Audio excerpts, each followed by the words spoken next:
start the show. Hello, everybody. Check your audio. It's going. There you go. Okay, thanks. Okay, hi everybody. Let's see. Oh, I got the wrong view. I got the wrong one lit up here. Let's see. What am I looking for? Stop.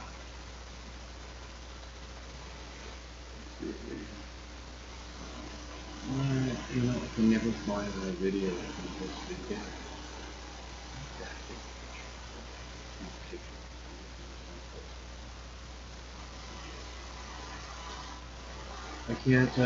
can't see the live stream. Can't see the live stream. Why can't I see the live stream? There it is. People and live streams. Hi everybody. Alright, so my name is Mike. This is my YouTube page, Mock News. Thanks so much for tuning in. It's always nicer when you're here. In fact, this would be completely meaningless without you. This is the new Mock News studio with the giant aquarium in the background. Today is Wednesday. Wednesday. Today 20th? Yeah, today is Wednesday, November 20th, and we're coming live to you from Seattle. Everybody's watching the debate. That's where all the ninjas are. So I am coming out here and doing what it is we do Monday through Friday, which is at 7 p.m. we go live, we do a live show, we take telephone calls, and I wanted to continue to keep up that pattern. I don't have a TV in this room, so I'm not watching the debate. I don't know what's going on there. I'm looking forward to a Tulsi Gabbard highlight reel from the debate. That will be posted over at the Mock News C-SPAN Junkie page, which you'll find the clickable link in the right in the text body of the video, right below the video in the description box. You will find it says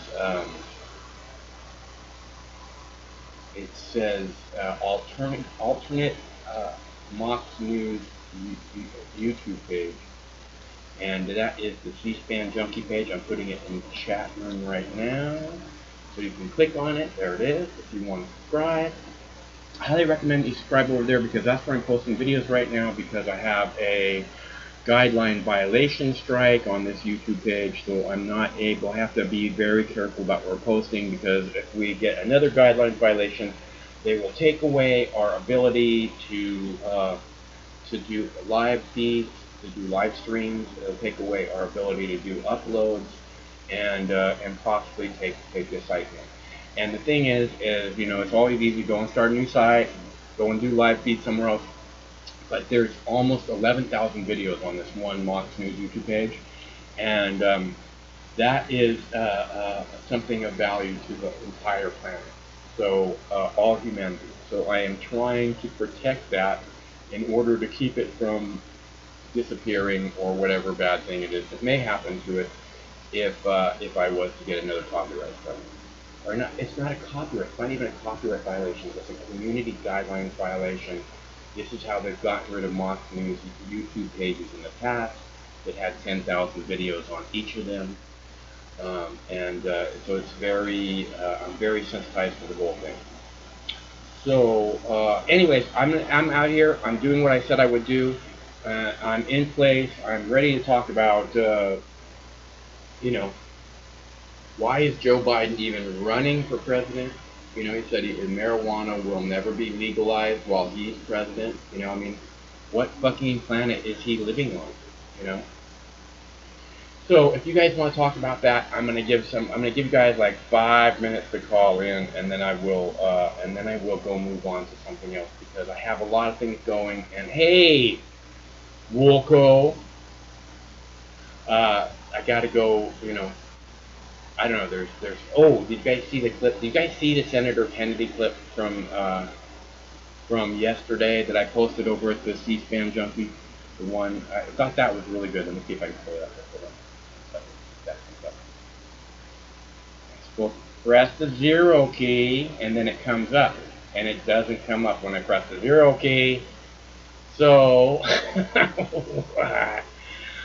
and Craig worked so hard to get that ready before the show. Son of a bitch. Nice. Hey, Chris. Good to see you, brah.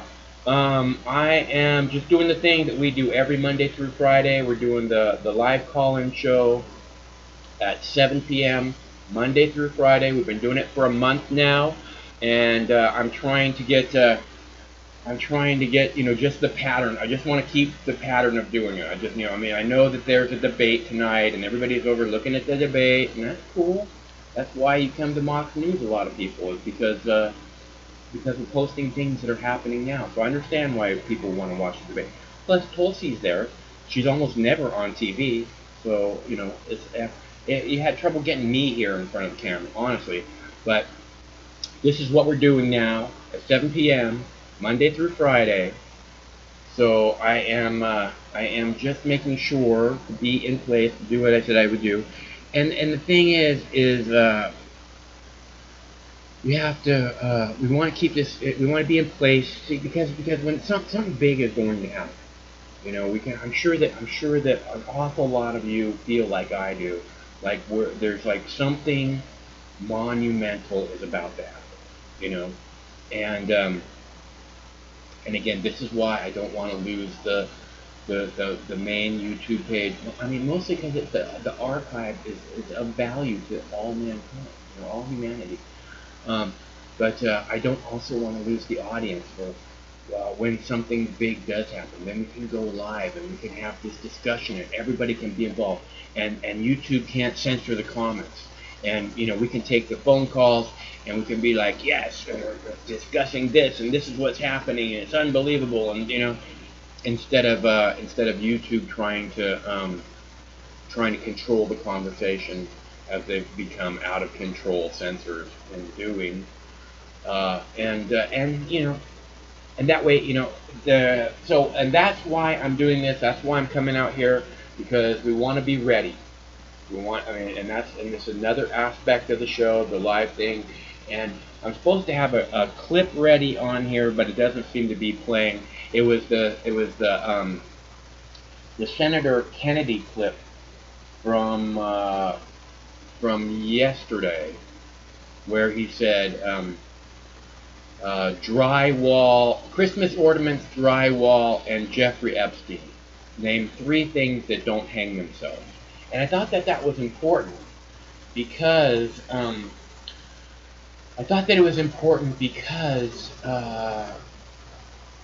he's literally saying, Jeffrey Epstein was murdered. There's a sitting senator in front of the whole world saying Jeffrey Epstein was murdered. What are you doing about it? And she says, oh, I'm not really involved in that investigation, so I can't really tell you anything about that. Which you would think the head of the prison system would be able to tell you an awful lot about that. But I thought it was really, really important because I mean, how often do you see a sitting senator, go outside the public narrative? The way that we're discussing this is, Jeffrey Epstein committed suicide, and here's the senator saying, Christmas ornaments, drywall, and Jeffrey Epstein. Name 3 things that don't hang themselves. Which was awesome. I mean, you just don't see that. You don't see these people speaking out. And he said, and this is how the American people feel, which I love him saying, because that, on top of it, means it's like, and the American people are perfectly aware of the fact that Jeffrey Epstein didn't hang himself. Okay, and so I thought that was really important to see. I posted that here. I posted that clip here, and I posted the full hearing over on the C-SPAN Junkie page, which the traffic over there is not getting a lot of views. So if you can, it's always nicer when you guys are here. This is the only reason I do this is because when you guys are part of it, it actually becomes of true value. So, yeah, it's name 3 things that don't kill themselves. We'll go. It's Christmas ornaments, drywall, and Jeffrey Epstein. Name 3 things that don't hang themselves. I thought that was brilliant. I mean, it's a little bit, it's a kind of a serious matter that he was murdered, and he's kind of making a joke out of it. But I mean, it's a really serious matter that he was murdered. That he had a story to tell. Even, I mean, if he was murdered, if he wasn't murdered, I mean, it's like he didn't say that he was murdered because he's not saying I know what happened to Jeffrey Epstein. He's not saying, and he couldn't say, oh, Jeffrey Epstein is off on his private island now. He just scooted out, and then you guys used suicide as an excuse. He said, this is something that people like Jeffrey Epstein don't do. Jeffrey Epstein had a story to tell to the whole world. People have a story to tell to the whole world and know that the whole world will be sitting on the edge of their seat, can't wait to hear it. Don't kill themselves. Okay? So, Jeffrey Epstein didn't kill himself. We all know it. That's what Senator Kennedy was saying in that clip. I think it's an important clip. I played it earlier. I posted it earlier on this YouTube page, and you'll find the full hearing in which he says that over on the C-SPAN Junkie page. So, let's see. So, I thought it was really interesting that Joe Biden says that marijuana will not be legalized while he's president. And again, this is the people that Obama surrounded himself with. Obama comes into office. We vote for hope and change. Someone new, someone different, someone out of the box. And Obama surrounds himself by garbage like Joe Biden and Hillary Clinton. And Joe Biden is garbage. For Joe Biden to think somehow that cannabis should be illegal, the cannabis is the gateway drug, means that he's completely ill-informed, or it means that the people that are financing his campaign, financing his lifestyle, financing his life are the big pharma, are the prison industrial complex. The people who aren't willing to give in, the alcohol, big oil. Big oil hates the idea of cannabis legalization because cannabis can replace petroleum.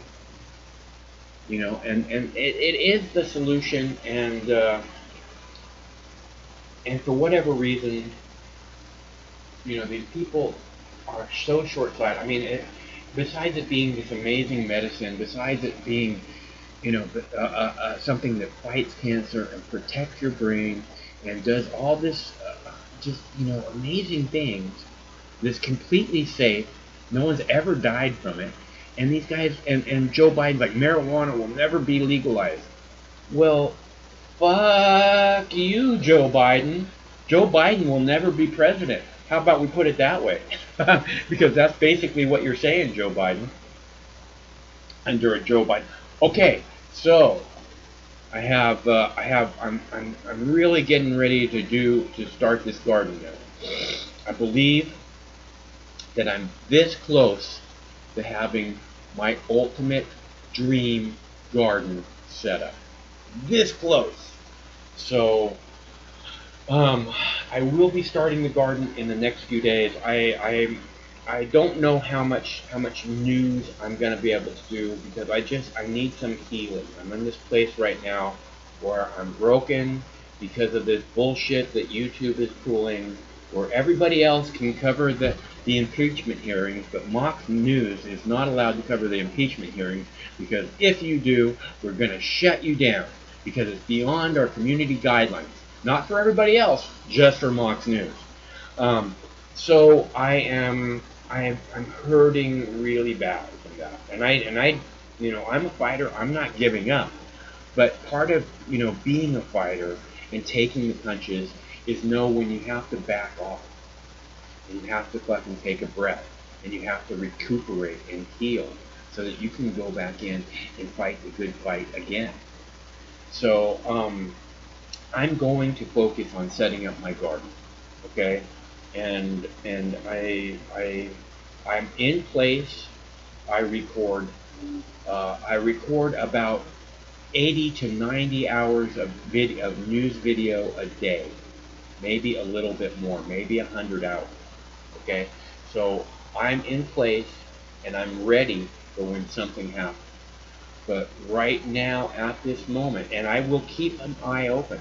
If something big happens, if there is some kind of an event that will affect all humanity, I will be sure and be on it a moment after it happens. But at this moment, I really need to focus on these other things because I have an unboxing to do for the flower video, for the flower press, and you guys need to see how the flower press works and why it's the safest way to use concentrates, which is obvious once you see how it works. Excuse me. And I have other unboxing videos to do.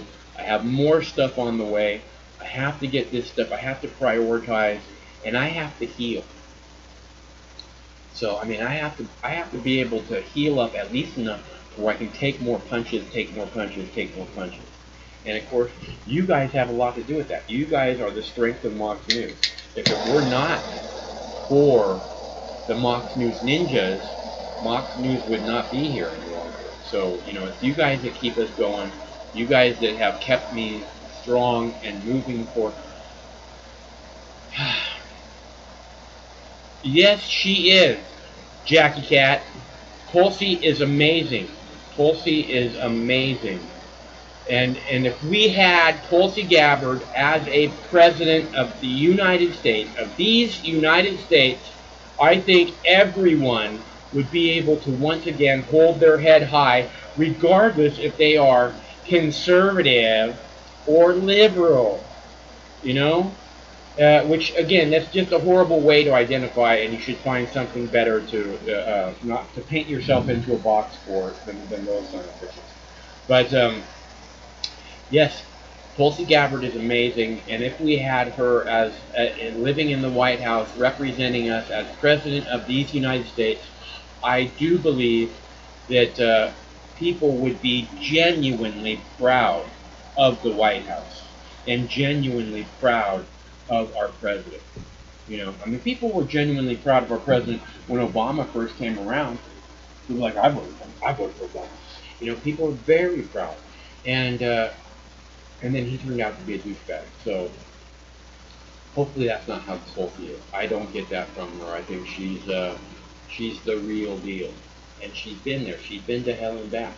So it's no big deal for her to fight a demon on a debate stage. You know, that should be a no-brainer. And in fact, I want to see that so much. I would love to see her just wipe the floor with Donald Trump. So much. That would be so awesome. Jason! Jason in the house from Australia! Hey Jay, nice to see you, bro. It's always better when you're here.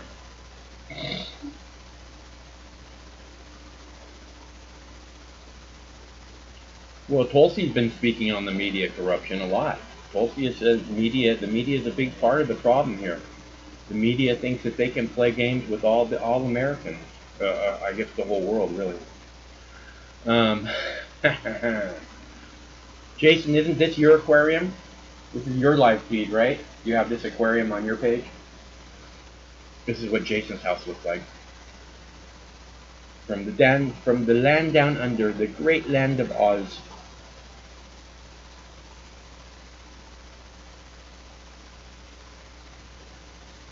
Okay, let's see. I gotta drink some water. Anyways, like I'm saying, I'm in the healing process. I'm trying to stay strong. I'm trying to make happen things. But it's just, when there's these giant hurdles in your way, you know, it's not that I'm not going to fight through them, but I might take my time.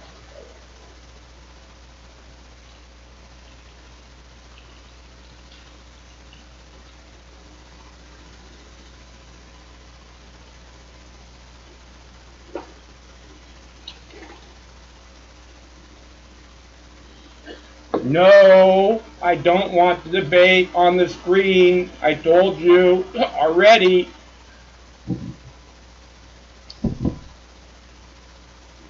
Because that's what people get kicked off of YouTube for.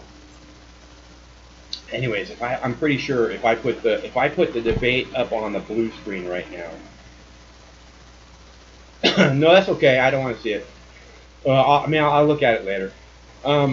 If I put the debate up on the blue screen right now, they would end this stream. Again, the debate being this thing where all of these presidential candidates for the most important job in the world are coming out and stating their case. So,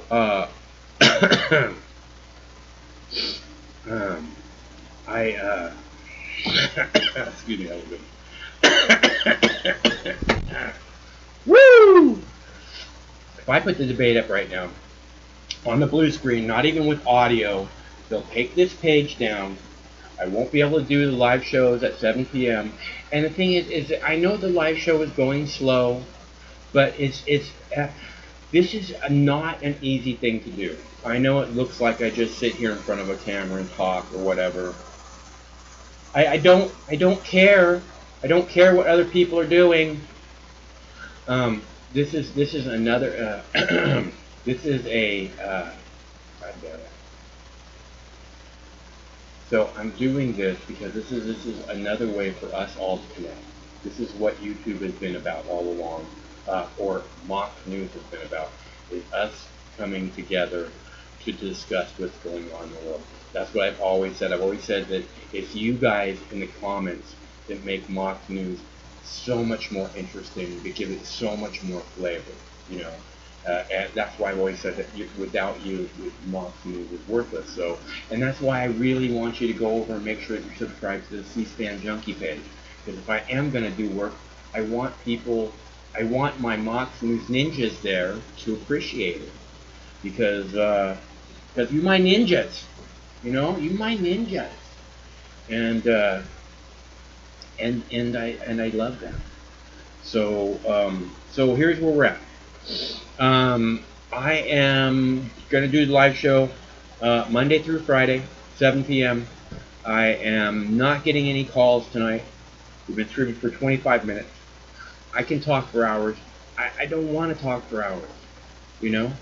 I just want to touch bases with you guys. I want to share. I want us to connect, you know. I don't want to talk to the chat room. It's a call-in show. Anyone can call anytime, you know. If you guys want to do that.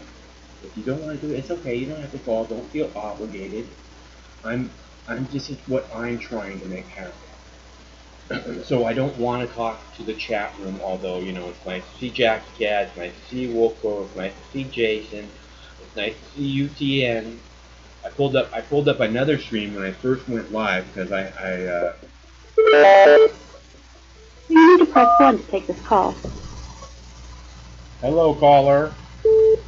Becky, ¿cómo allez-vous? Comment allez-vous? I'm good, how are you? I'm just kidding, bro. What's up, man? It's Drunk Pete. Hey, Drunk. Did you hang up on me last night, Drunk Pete? No, I would never do such a thing. Yes, you did. You said something. You said something very naughty about Tulsi Gabbard, and then hung up on me. No, I would never hang up on you, Michael. That's not true. I believe you had said, I think we're done talking for the evening, and I said Tulsi Gabbard gives me a big boner, and then I believe I did hang up the phone after that. I did say that. Because it made me. I was so surprised. I was like, "What happened? What just happened?" I was like in shock, Pete. Telling you. Well, that's how I sign off my phone calls. Okay, well, I hope you sign off every single phone call like that, because I think that would really spread the word about Tulsi. Well, but I mean, it's working in her advantage that she's very pretty. She's a very pretty woman, and she's very well articulated and very smart and has some brilliant ideas. Right, and that's what I was surprised when you hang up, because I was going to be, well, you know, I mean, Tulsi's a good-looking woman. But you know, there's a lot of good-looking women. You know, I'm sure they don't all give you a boner. So it's like I wanted to ask if there was something special about Tulsi that gives you a boner, because I know that it's more than just her being, a good-looking woman. You know, so because like I said, there's tons and tons of good-looking women, and I'm sure they all don't give you a boner. So Oh, I no, as a Democratic candidate, I like her a lot. I think she's great. And even as a conservative leaning fellow, as you know I am, I think she's great, and that's good because I think conservative people kind of like her. So she's an appealing candidate. She's not stupid. She's very smart. She fucking knows the issues. I yeah, think that's the thing, she just knows. and that's why I was so disappointed that you hung up so quickly, because I thought, I would have liked to have discussed that with you just a little bit more. But I'm glad that we got the chance to do that, Pete. So what's going on tonight, man? Bro, just sipping my whiskey sours and eating my fucking pot brownies and getting freaking lit as fuck. They're very good. Right. Well, I highly recommend, if you want to know how good if you really want to know how good your pot brownies are, the only way to truly know is to eat one first thing in the morning. Because you eat one first thing in the No, I morning. can't do that. Yeah, you got no. I You can't do can't. that. Stop saying I can't. You can. No, You just won't. Mike. But I mean, I I'm work. talking about. Michael. I work at a pharmaceutical company that manufactures drugs, over the counter. 7 days a week. Probably about a seven. What? But I work at a company that manufactures pharmaceutical drugs that goes into children, and 7 days a week. I mean, you can. my job is very serious, so Right, I but do not you don't. do I'm the not job. suggesting you do it at your job. I mean, what I'm saying is, if you actually want to know how strong the brownies are, is you eat a brownie on your Saturday or Sunday, first thing in the morning with your morning coffee. Because what will happen is then you'll go about your day and you'll forget that you ate the brownie, and then you go, wait a minute, something weird is happening. And you go, oh, yeah, brownie, cool. It's a very cool thing. I highly recommend it, Pete. That's all I'm saying. The brownies are quite effective. I find that my tolerance is increasing. Like when I first made the batch, I made a very small square, worked very efficiently, and now I'm finding that I gotta eat about a handful.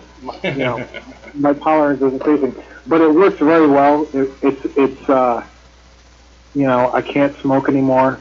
My lungs are shot. I have COPD. I don't know that I do, but I haven't been diagnosed, but I kind of know that I do. My lungs are shot, so I can't smoke. But the eating the marijuana has been working very well. The high is very much more. It's not at all like how it is when you smoke it. Very, very different. It's much more of a body, couch potato type of high, which I like. I enjoy. You don't get a lot of the anxiety or the heady, weird, paranoia kind of weird shit. Well, again, Pete. Again, I think the best way to know what your brownies are is to eat them and then go about your normal day. And I'm not talking about work. I'm saying on your weekend, the first thing you do is you have a brownie, and then you go about your day. Because you say they're kind of couch locky, and they make you feel like you just want to relax, and of course that's a great thing. But the thing is you're eating them after work, which means you're already in that mode where you kind of want to be just hanging out on the couch and Mike, relaxing. trust me, Mike. Yeah, I've been there. Yo, and Wilco, hold on, let me stop right here, because Wilco's in the chat, and Wilco's trying to call me out, bro. I'm going to go Macho Man Randy Savage on your ass, Wilco, right now. Wilco's trying to call me out, and let me tell you, Wilco, you want to step in the ring with Pete Dog? We'll do it. I'll step in the ring, brother. We'll get real. I'll fucking throw you around. I'll throw some people's elbows on your ass. All right, Wilco, let's step in the ring. Let's have Wilco call in, and we'll have a fucking hardcore match. And I'll have a fucking chair. I'll bring a fucking goddamn chair into the ring and fucking break it over Wilco's goddamn head. and then I'll fucking I'll jump off the turnbuckle and drop a goddamn hard elbow on Wilco. What's up, Wilco? What's up, Wilco? What's up, bro? Call in. He said his brownies. Call in. He said his brownies are working. And hate on the drunk piece. Wilco's talking a lot of shit, bro. Nobody's hating on the drunk Pete. Come on. I'm just kidding. I'm just busting his balls. Everybody loves He's coming at me real hard tonight, and I'm just saying. Well, I ain't taking that Wilco. I'm telling you. I'm just saying, okay, the best way to know how powerful your brownies are, how much they affect you, is before you have the full day's weight of your life on your shoulders. Okay, a lot of my friends, you know, I'll give them cookies, brownies, whatever, and they'll say, not a lot of them, but some of them will say, just put me right to sleep, and it's because they wait until they do their 8-hour job, and then they come home and they make their dinner and they do their daily chores at home, and then they eat their brownie and they go, oh, it just made me tired. You were wore the fuck out when you took the brownie, man. You know, if you do it when you start your day, you'll find that it might not be such a body thing. It might actually be a very heady thing. But you're already tired. No, you're right. Yeah. It very much has to do with how much energy you have. Right. But I do find, like, when I'm at work, dude, I gotta be so sharp, so on top of my fucking game that, like, I don't know. Yeah, I was really surprised when you said you ate the gummies at work that one day. What? No, I don't do that at work. No, I do that at home. Uh-huh. I remember things. Pete, I remember things. Okay, so you know. What did I say? You said I don't remember what I said. You said that it was like late in the day, and you're like, all right, I'm getting ready to go home, and you ate some gummies at work, and then you're like, oh fuck, I'm just like, nobody look at me, and I'm just like keeping to yourself. Oh that's why. No, I mean that's what I'm saying. I have done it. Yeah. And that's why I'm saying I don't like it because I have to be so on top of my game that I can't afford to be compromised by the cannabis because it does kind of slow you down. You know, cannabis is for relaxing, and it is for when you come home and you're chilling and you couch potato. And, I think there's different kinds of cannabis. I saw a video the other day where these guys who were like the strain hunters, they were in the Congo, and they were looking for this Congolese strain, and they were way out in the bush, man, like where cars don't go and shit, you know, no cars, okay? And they're finding these huge fields of marijuana, and they're talking to the natives that are growing it, and they're saying, what do you use this for? And they're saying, we use it as a stimulant. So you know. Hello? Yes, hello. I'm just letting you know, Peter. I think there's different kinds of weed, and some of them actually are a little bit speedy. Although I myself, I agree, I haven't really come across that yet. I am still looking. Yeah, it's. I mean, yeah. If I took a light dosage in the morning, it probably would speed me up, but that's not how I roll, Mike. I like the heavy dosage. Mike, I like to dose myself hard. My gummy bears are 200 milligrams each. I mean, when you don't, dude. I mean, dosing, by the way, with edibles is not a fucking easy thing. I mean, it is a science. I haven't mastered the science yet. You know, it's you with your gray beard, I'm sure you have far mastered it. It's far more than I have. It's a lot. I'm still kind of figuring it out, you know. So. Dosing, as far as dosing, it's a lot like alcohol. Okay, it's like if you don't do it on a regular basis, then the dosing is going to be way different, you know. But if you do it regularly, then you cut your little 1-inch, 2-inch square, and you know exactly how much marijuana you're eating. But if you do it like once a week, then it's going to affect like if you only drank once a week, you wouldn't be able to come and drink, you know, 8 whiskey sours or however many of them you're drinking. So, not that you're drinking 8 of them. Mike, the funny thing is, like, I know when my edibles are kicking in because my lungs start to contract. Like, my lungs, even though I haven't smoked, my lungs start to feel like I've been smoking. You know what I mean? Because my lungs still react to THC in the same way. Oh, wow. And then I'm like, oh, here it comes, and then that's kind of like my warning that, oh, here comes the weed high. Wow, then that's you must be a pretty self-aware guy, Pete. I don't think most people would notice little things like that when they were starting to get high. No, it's not that I'm self-aware. It's just that my lungs are so full of marijuana tar. You know. Ah. Now that I'm eating it, I think my body has like some weird reaction to it. Like when my edibles are right about to kick in, I'm like, oh, getting the lung contractions, even though I'm not smoking. Well, I'm sorry to hear about your lungs, man. That's a tough one. I have a lung issue too. That's why I can't even go to the protest anymore with the tear gas and everything because I'm afraid that. And plus, I don't like to not take the dog places, and they're just not safe anymore. You know, it's too bad. Yeah, you live in Seattle where you got a lot of those really crazy Antifa people and shit, right? I haven't seen Antifa people in Seattle. You know, the crazy people are like the raging grannies. You know, the raging grannies. No, no. Oh, the raging grannies are awesome. I love the raging grannies. They sing songs. Who are the Raging Grannies? They're like protesters that you'll find at all anti-war rallies, basically, or at least big marches. They're always there. There'll be 10, 20 of them, and they just sing songs as we march along the road. And they're a bunch of, and they're all dressed up, you know, fancy, and they're old ladies, but they're fun. I like them. They sound like a blast. Yeah, I posted a few clips of them over the years, but thanks to YouTube, they're probably not up anymore.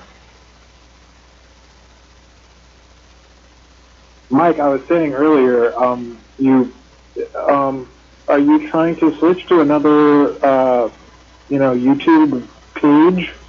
Not yet. From Mox, oh, I am. Are we transitioning from Mox News to C-SPAN? Well, I'm not going to change the live show. I'm going to do the live show on the stream on this channel because this is where the most of our subscribers are. All the Mox News ninjas are. But I'm going to post the copyrighted material over on the C-SPAN Junkie YouTube page. So if you want to see did you see the clip of Senator Kennedy? Did you see that? Where he's talking about Jeffrey Epstein? No, I did not yet, actually. No, he says what do you say? He says Christmas ornaments, drywall, and Jeffrey Epstein. Name 3 things that don't hang themselves, right? And that was a senator during a hearing talking to the head of prisons, federal prison system in the United States. So Jeffrey Epstein was murdered or is still alive and living somewhere else outside of prison. And it's a blatant fucking joke to these people. The fact that they'll fucking joke about it on the fucking news like that. I think he didn't want it to be a serious conversation, but it wasn't the news. It was a hearing where he was talking to the head of the federal prison system, and I think that I think that if he had been too serious about it, it would have become a big deal, and maybe he didn't want it to be a big deal. But he basically said, Jeffrey Epstein was murdered or got out of prison. And there doesn't seem to be anyone, how fake is our prison systems anyways, so. I'm really glad that you said that. The crucial piece of evidence, of course, is that the camera just so conveniently, was not operating that evening for. It's not just the cameras. There's cameras every inch of that place. So it couldn't have been just one camera that wasn't operating. There had to have been a few of them that weren't operating, and it's there's only so much bullshit you can spoon feed me until I say, hey, wait a minute. Yeah, he was a rich billionaire protecting a lot of other rich creeps that wanted to fuck children. Well, That's what he was people doing. seem to believe that he was some kind of a secret agent working for some kind of a secret government agency and collecting blackmail, stuff for them on the elites, the people that could actually use the blackmail material best. That's what a lot of people seem to believe. That's why a lot of people think that he's not dead, that he was simply, suicided so that we could get him, somewhere where we can start using him again. Although it seems People like think people think he's not dead. I mean, he's definitely dead, is he not? I don't know. Did you see him die? I didn't see him No, die. See, for me, the only real knowledge is experience, and experience is always going to be pretty much firsthand. Even if I saw, everyone him die, reported that he died in prison, and then what did they do with his body? Did his body just disappear, and now he's not?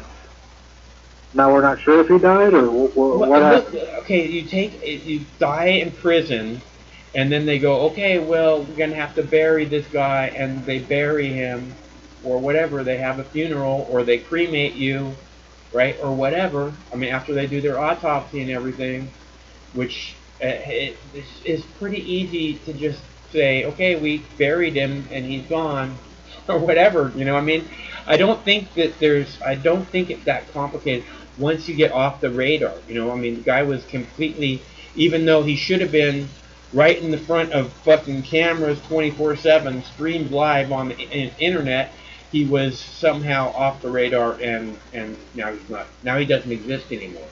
So to me, he's either dead, which seems most likely, or a lot of people seem to believe that he's got moved to better better headquarters. No, he's dead. He's fucking dead as a fucking doornail because he got busted, and they couldn't have him fucking squeal him, so he had to be fucking silent.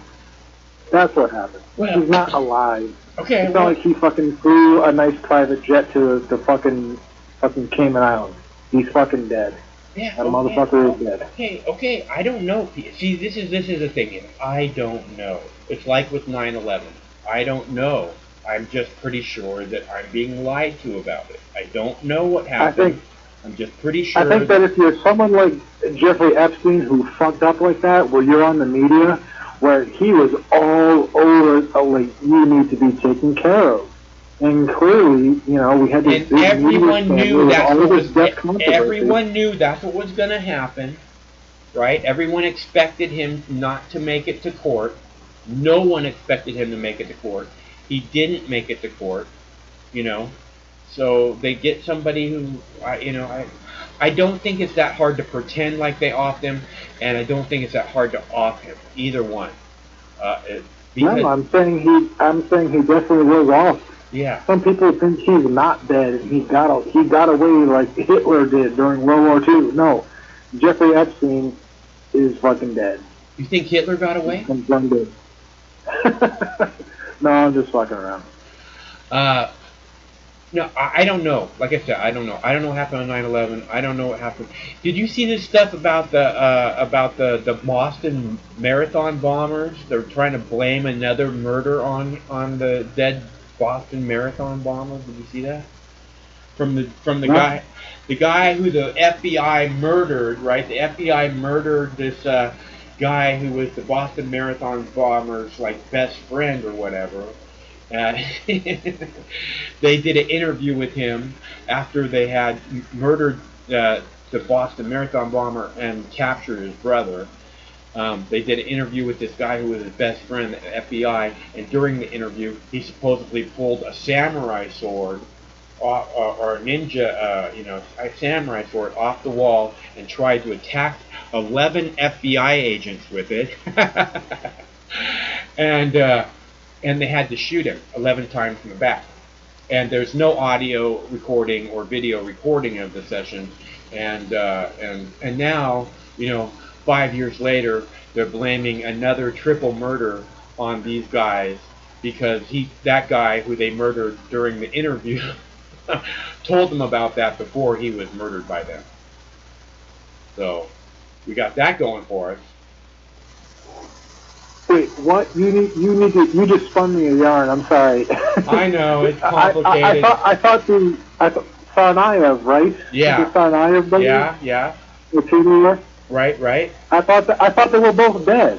No, one of them's in prison.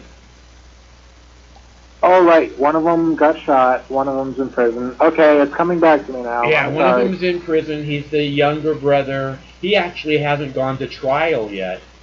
He's trying to defend, say that his brother, forced him to do it. He was violent and he made him do it and all this stuff. So it's not his fault or something. Yeah. And they chased him into like a boat or something. Yeah. And they shot at him. I remember it now. Yeah, they shot. It's like this little fucking neighborhood, and they tell everybody to shelter in place, and then the cops shoot like 1,500 motherfucking bullets in a residential neighborhood where everybody's told to shelter in place. Fucking assholes. That story was very sketchy, and I remember there was a guy, his last name was Potus. Yeah. And do you remember that guy? And the FBI ended up fucking shooting him. You remember that story? I just told you that story. The FBI was... No, you didn't. Yes, I did. The FBI was interviewing him. I remembered it myself. The FBI was interviewing him, and they wind up shooting him 11 times in the back because he pulled a samurai sword off the wall and tried to attack them with it, which later became a broom handle. Yes. I remember people kept. I remember when that happened. Made no sense. When that happened, people said, "I wonder what it is he said to him," And I said, "I know exactly what he said to him." They sat him down and they said, "What did he tell you?" And he looked them in the eye and said, "He told me he was working for you." So, and then they shot him. Because that's the way the FBI works. For anybody who doesn't know. I mean, that makes no sense because the deaths were very highly suspicious. Yeah, well, there's 11 guys, and he pulls a samurai sword off the wall to attack them with it, so they have to shoot him. By the way, why the fuck is there a samurai sword on the fucking wall?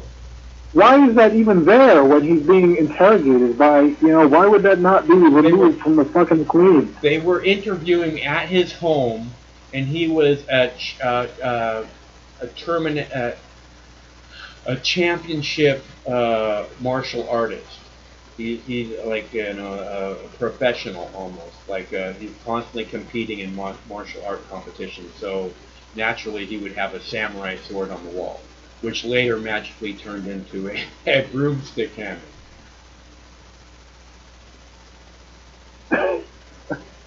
Yeah, sure. Samurai sword, broomstick handle, one and the fucking same, right? Yeah, well, yeah. Oh, sorry. We confused the samurai sword with the broomstick. Sorry. That's that, and this is our FBI. And again, this is what I'm saying. This is where we're at in the year 2019 in America. All the pillars of our community. The FBI is full of shit. The local police is full of shit. The president is full of shit. The Congress is full of shit. The medical industrial complex is full of shit. The religions are full of shit. And where does that leave the little guy, right? The guy who's just trying to get through his day so he can have a nice whiskey sour and relax, right, Pete? Dude, that's all I want to do. I work so hard. I just want to relax. I work so hard making my products for the people, just making sure the babies don't have colic and people don't have strep throat. That's what I do. Well, Godspeed. I'm just taking care of the babies and the people, Mike. That's what I do on a day-to-day basis. Hey, you got to do what you got to do. It sounds like you take your job very seriously. That's really awesome, Pete. I think I think that's important. It is. And, It's very and important. it sounds like you Mike, get a lot let of me tell ya. fulfillment. It sounds like you get a lot of fulfillment out of it, so that's really great too. You know, I do. It's very challenging. You know, I want to say, you know, as a conservative person, you know, I love the FDA. If it wasn't for the FDA, people like would die. A lot of people would die. Like there's a lot of like conservatives Because out they there keep that them are from all about drinking like. raw milk and stuff like that. Well, I'm telling you, like if it wasn't for the FDA, like auditing people on an annual basis and stuff, like every major company, you know, that produces lots of product gets audited by the FDA on at least annual or 2-year basis. And it's so important because if it didn't happen, like companies would do so much fucked up shit. I see, and here, you know what? I mean, you say that, but the thing is Ron Paul used to say, you know, that if companies did something that was fucked up, people would find out about it right away, and they would stop using that product, and that company would go out of business. Well, that is true too. So, But you know, so I. Mike, what I believe is it is And I a think the system FBI, and I think the checks and FDA, balances, I think the Mike. FDA should probably do a hell of a lot better job than what it is that they do, and you know what, and they wanted the FDA wants to stand up there and say shit like, you know, that the idea of having a cotton candy flavored vape is solely to attract children is a load of bullshit. Or brightly colored this. You know, the reason that we can't have brightly colored marijuana edibles because that's just to attract children. You know, fuck you. You know what I mean? I love colors. I love colors. I mean, and I want green flavored. I want green flavored. I want the one with the most green flavored jelly beans in it. So whatever. You know, I mean, I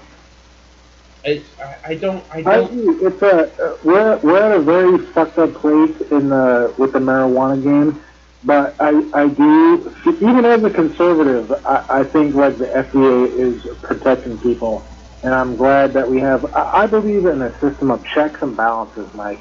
I think it's so important. We need to have just like you know the judicial system. We need to have just like with the economy. We have to have a system of checks and balances where you have the private and public sector fucking constantly calling each other on each other's shit.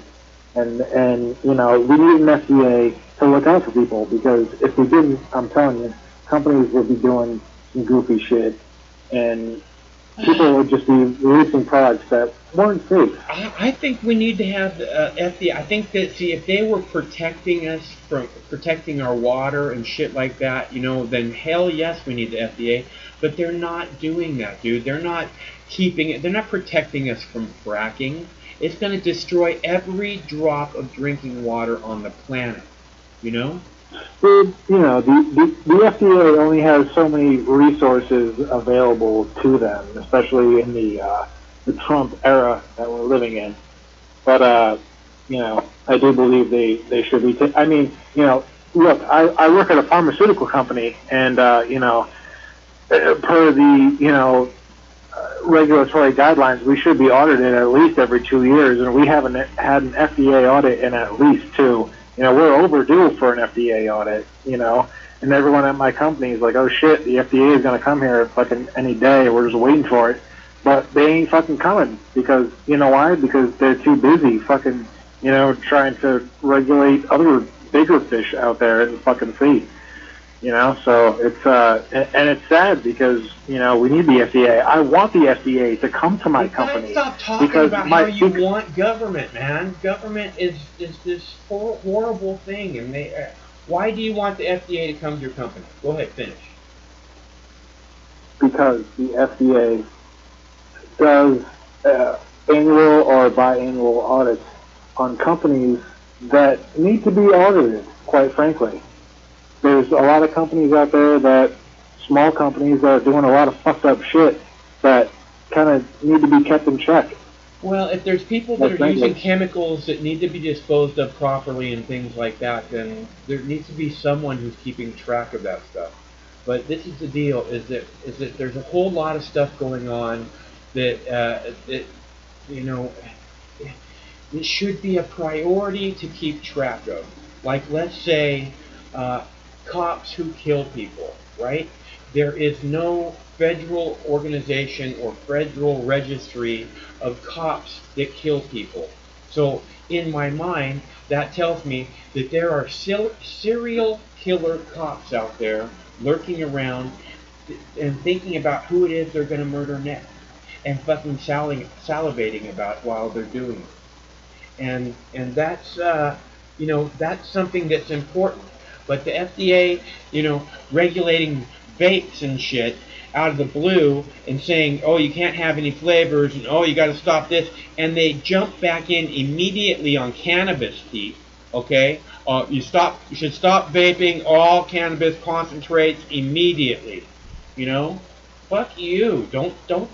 They can't wait again to tell me what it is that I can or cannot put into my body. Yeah, you're right. Yeah, I mean, And I don't need them to tell me that, because I know I'm smart enough. I'm top of the food chain. Yeah, I mean, if you want to, I know better than to fucking eat fucking cookies and sugar, and yet I eat cookies and brownies and sugar, okay? And I don't need the fucking FDA to come in and say, you know what, we've decided that cookies and brownies are bad for you, and we've heard some people are mixing marijuana with it, we can't have that. Fuck the FDA. I don't need this government nanny state anymore, man. Unless they're gonna fucking keep track of the big corporations and actually know how much dangerous chemicals they have at the beginning of the month and how much dangerous chemicals they have at the end of the month and what they did with those dangerous chemicals, then that's a fucking great thing. But they're not doing that, Pete. Like you said, your company should have been audited 2 years ago, and everybody's on fucking walking around on eggshells waiting for them to pop in the door at any moment. So, that kind of organization is worthless, honestly. Right, well, we're talking about different things. I mean, you're talking about marijuana. But if you want to talk about that, I actually, honestly, and I kind of feel fucked up saying this, but I'm kind of glad that the crackdown happened. Because? I'm a little bit glad, because it is very unsafe. And there is a lot of scientific data to suggest that this shit is very, very harmful to a lot of people. At least look, it's not illegal to sell vapes, to sell cannabis oil, but a lot of these cartridges that a lot of these people were these dispensaries were selling were like, I don't know. Well, there is a lot of risk and dangers associated with vaping, so I can see why, I don't know, certain states would crack down. And look, it's a state by state thing. It's not like the federal government cracks down. If each state says, hey, fuck you, we don't want to have vaping, then the states have the right to do that. It's each state's right, and Okay, it's not the state. When you talk about it being states' rights, you talk about and make it sound like it's the governor deciding or something. You make it sound like it's the people deciding when it's not the people. It's the governor. The governor of this state decided that they couldn't sell fucking cartridges anymore, and the governor of this state decided that we can't have cotton candy flavored vapes because that's only going to attract children. Well, Mike, not that that's my favorite vape. I keep going back to this cotton candy thing because here's the deal. There's also cotton candy strained marijuana. Okay? So what's going to happen if we allow this bullshit with his fucking elitist, what do you call, the governor, the person, the executive power to act like they can say, oh, we're not going to allow this. That's like a fucking king making a declaration. No, they should. That's what I'm saying. It should be. This is why it's called the United States of America. Each state has the right to say, I don't want to do it. That's why, because I live in Rhode Island, and Rhode Island's a fucked up state. You know, they don't allow recreational cannabis. I have to go to fucking Massachusetts. That's why the fucking United States is great, because I have the fucking freedom to go to another state that has a different opinion about marijuana than my stupid fucking state. But that's what I'm saying, like, it needs to be up to the choices of fucking each state. And if the states say, hey, we don't want to fucking sell vape cartridges because we're getting an enormous volume of complaints about fucking stupid kids that are vaping and destroying their fucking lungs because they're fucking stupid, you know, then maybe we need to fucking regulate the fucking vapes a little bit fucking more because people are being irresponsible. I mean, isn't regular cigarettes, analog, I guess is what they call them, analog cigarettes, just as even more dangerous than vaping? We don't know, dude. We don't even know. There's not even enough scientific data to know how dangerous vaping is. Like, vaping could be giving everyone fucking lung cancer right now. We don't fucking know. Vaping is giving everyone who smokes analog cigarettes an alternative to a cigarette we know gives people cancer. Okay? In India, 1 million people a year die from cigarettes. Okay, so and they've outlawed fucking vapes from being imported into their country. They want so there's no alternative. You're addicted to smoking. You got to have something, and there's nothing except for this, which you know is going to kill you, and it just makes you fuck. Look, Mike. Look, if we had a united Pete States of America, if we lived in a Pete utopia, where if you and I ruled everything, I think it would kind of be the same, where, you know, people would be free to do whatever the fuck you want. If you want to vape fucking, you know, cannabis oil, who gives a fuck? But all I'm saying is that I'm not totally upset that the government's making a big deal about a vape ban, because it is dangerous, and it is killing people, and there is a lot of scientific data to suggest that vaping is very unhealthy, and it's fucking killing kids. It is. It's fucking unhealthy. It's not good. And maybe we should have a body that's kind of trying to keep our kids and shit away from doing that shit. I don't know. Maybe I sound like a fucking old man right now. No, I do. I sound like a fucking 9-year-old. No, you sound like you're buying the programming, Pete. Okay, you know what's unhealthy? No, I'm not. You know what's unhealthy is people driving cars and blowing fucking exhaust everywhere, and your little kids are right there at street level, and they're walking by on their way to school, and car after car after car after car is blowing exhaust in their faces. You're acting like I'm fucking nobody crazy seems right to now. give Really? a shit. But oh my God, they've got candy cane flavored vape. The world is... Wilco, alright, hold on, Mike. I'm tired of Wilco right now talking some smack, bro. But I'm gonna hang up and let Wilco call in, because I'm tired of this motherfucker. Let's let Wilco call in. He talks all this shit on the fucking chat. Hey, Pete. He never calls in. When has Wilco ever called in? Thanks a lot for calling, Pete. Okay, I know, you're tired of me. Sorry, Mike. No, Pete, I'm glad you called, man. I thought it was a pretty good conversation. I'm not tired of you. You want to continue? I don't want to hang up. I'm just saying. I would you love just said Wilco you were going to hang fucking... up. Okay, I'm not trying to get rid of you. Fine. What's up, Pete? Wilco should call in. All I'm saying is Wilco should call in. Okay. One day. As soon as I hear a beep has on the line. Has Wilco ever fucking called? I've called you. I've talked with Wilco numerous. How much has Wilco donated? Wilco 003. Wilco. How much have you donated to Mox News, Wilco? How much you can? Pete, hey Pete, Wilco has donated twice a month for years. So you know. Okay. Alright, Wilco, flex on me, brah. Flex on me, brah. He's just having fun, man. So, anyways, Pete, I take this stuff with the candy cane. See, it comes back to this candy cane flavor thing. They act like flavor and color, which is the spice of life, are evil.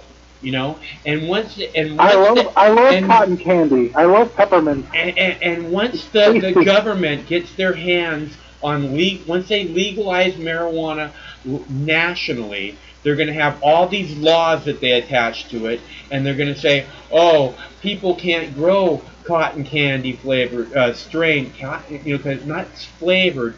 There's strains called cotton candy or Girl Scout cookies or strawberry banana. People can't have those because those are just attract children. And then there'll be it's just you watch the government, and then they dole out the freedom that we already have. They reel it back in and say, okay, we're going to legalize federally, and when they do that, they'll say all the stores in all the states have to close because we're going to do it federally now, and you have to stop until it's actually we passed the laws. You watch. I saw them do this in Canada. It's a load of shit, and it's horrible. And the government sucks, and we deserve better. And damn it, Pete, it's true. Yeah, I mean, we should all be free to destroy ourselves as we see fit. It's not that we should be free to do it. It's that we are free to do it. And we're going to do it if that's what we choose to do. And none of your bullshit rules are going to stop me from doing it if that's what I choose to do. So stop trying to act like my fucking mommy and let me live my life without over-criminalizing it. That's all. Yeah, I mean, I get what you're saying, but, I get why people want to bang you too. I know you love your mommy, Pete. You love your mommy. I get it. I kind of do. I get it. I think vaping is really unsafe. I honestly do. I think it's unsafe. Well, that's good. I think that cigarettes are unsafe, and alcohol is unsafe, and driving is unsafe. I'm not saying, whatever. You can still fucking vape. No one's stopping you from doing it. You can still get your hand on fucking cannabis laws. I'm going to vape in about fucking 5 minutes here, babe. Pete. But I don't know. I'm not. Vaping is I bad, don't need the government. It's not because the government says that I can. They're not the ones who are saying I can. And this shit about the flavor is a load of crap. And protecting children, it doesn't work. You can't tell people, oh, you can't fucking smoke meth. Okay. It doesn't work. It doesn't work. Okay? You've seen what happens when, okay, so you have to say, but like I said, we need someone keeping track of the poisonous chemicals in the community and where those are going, but if people are going to get strung out on this or that or the other thing, that's what it means to be top of the food chain, Pete, because, we recognize what we like, what we enjoy, and we're able to act on that. The other animals aren't. Anyways, Pete, we got another caller, so I'm going to let you go. Fine. Thanks for calling. Oh, damn! Urgh. Missed it. Call back, caller. Okay, so, and that's all I'm saying is that, we don't need these babysitters telling us what we can or can't do, and that doesn't stop anyone from doing what it is they want to do. That is what it means to be top of the food chain. It means I can make anything on this planet happen that I want. It means, I like eating steak. You need to press 1 to take this call. Steak is yummy. Hello, caller. New sheriff in town, Moxie. New sheriff in town. Hey, I was so afraid that I chased you off. I haven't seen... No, that was the funniest thing I've ever seen. You mocking me. I watched it twice. I thought it was pretty funny too. I was just having fun. I was afraid that I wasn't going to hear from you. So thanks for calling, Mike. How are you doing? Oh, good. I just woke up. My schedule's so fucked up that I slept through your shows. I don't know what day is it. Yeah, I fucking woke up and I was like, And Craig's like, "What are we gonna do for the show?" And I was like, and I was like, and he's like, "Do you want to stream the? Do you want to stream the debate?" And I was like, "Oh, what time did it start?" And he's like, "It started a half hour ago." I'm like, so, I hear you. I don't know what's happening. I thought that maybe the there's some kind of like a heavy weight on the people. It seems like to me. I'm feeling. Oh, you know what it is? It's Mars is in Scorpio right now. Just when Mars just entered Scorpio. So I'm not an astrologist, but it's some kind of heavyweight thing dealing with something. I don't know, but yeah, it's obsession. That's what it is. Obsession. It's dealing with obsession. I like, there's some YouTube astrologers that I really like. Do you ever watch any of them? Yeah. I haven't actually picked a favorite yet. I don't go off of looks. I go off the information. So I'll take the old hag that actually knows what she's talking about over the babe with the boobs and the crystal on her forehead. Yeah. Well, there's I don't know. I don't think I've seen one with boobs so much. There's this one girl with the big hair who does tarot cards, and she'll go for like an hour or 2 hours or 3 hours, and she'll be like standing and jumping up and down, and her hair is flying fucking everywhere, and she's just like, and I'm seeing this, and I'm seeing this, and I'm seeing this, and oh my god, that girl is amazing, dude. She's just in deep in trance. It's fucking so cool.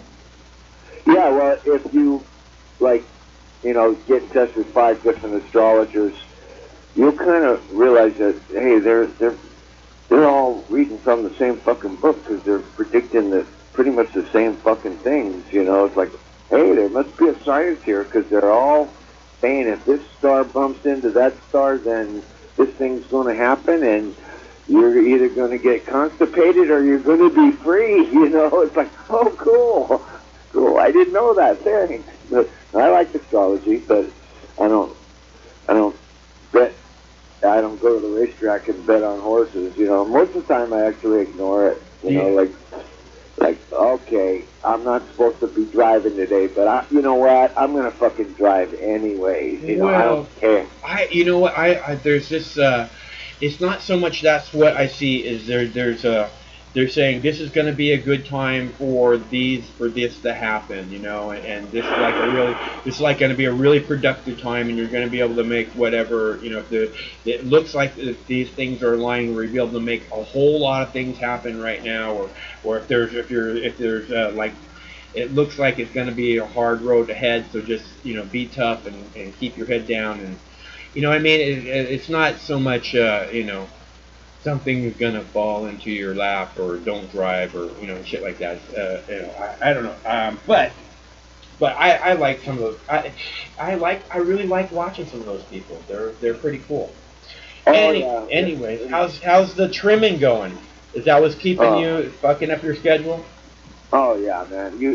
Once you get to about 16, 17 hours a day, all you can do is, you got like fucking 5 plants hanging in your room, and I picked too many today, and I'm about to pass out, so you pass out, and then you wake up at 3 in the morning, and you drink some more fucking espresso, and you start trimming at 3:30, and then you go till 9:30 and go, I didn't sleep enough, so you go to bed at 9:30, you catch, I only sleep like 4 or 5 hours. It's so I just like right now, I literally just got up, and so I turned on YouTube, and I'm thinking about you, and guess who else is having a live show? Abby Martin, Empire Files. But I said, oh fuck, you know what? I can catch Abby after later, so I choose you over Empire Files. It was like, I can talk to this guy. It's like, Abby probably wouldn't even fucking remember me, It's like, and they're not doing call-in. It's just her and her partner. Oh, they're doing a post-debate show. That's what they're doing. I'm looking at it right now. Empire Files. They got 128 watching. You got 22. So no, you didn't scare me off, dude.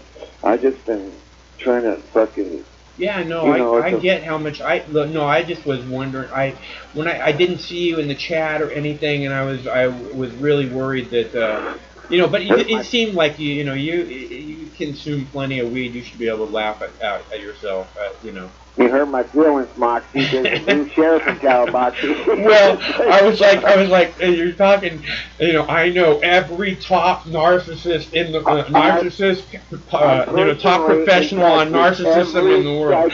I'm just like, I bet you do. I'm personally in touch with every psychic on the planet right now, right now. I thought it was funny.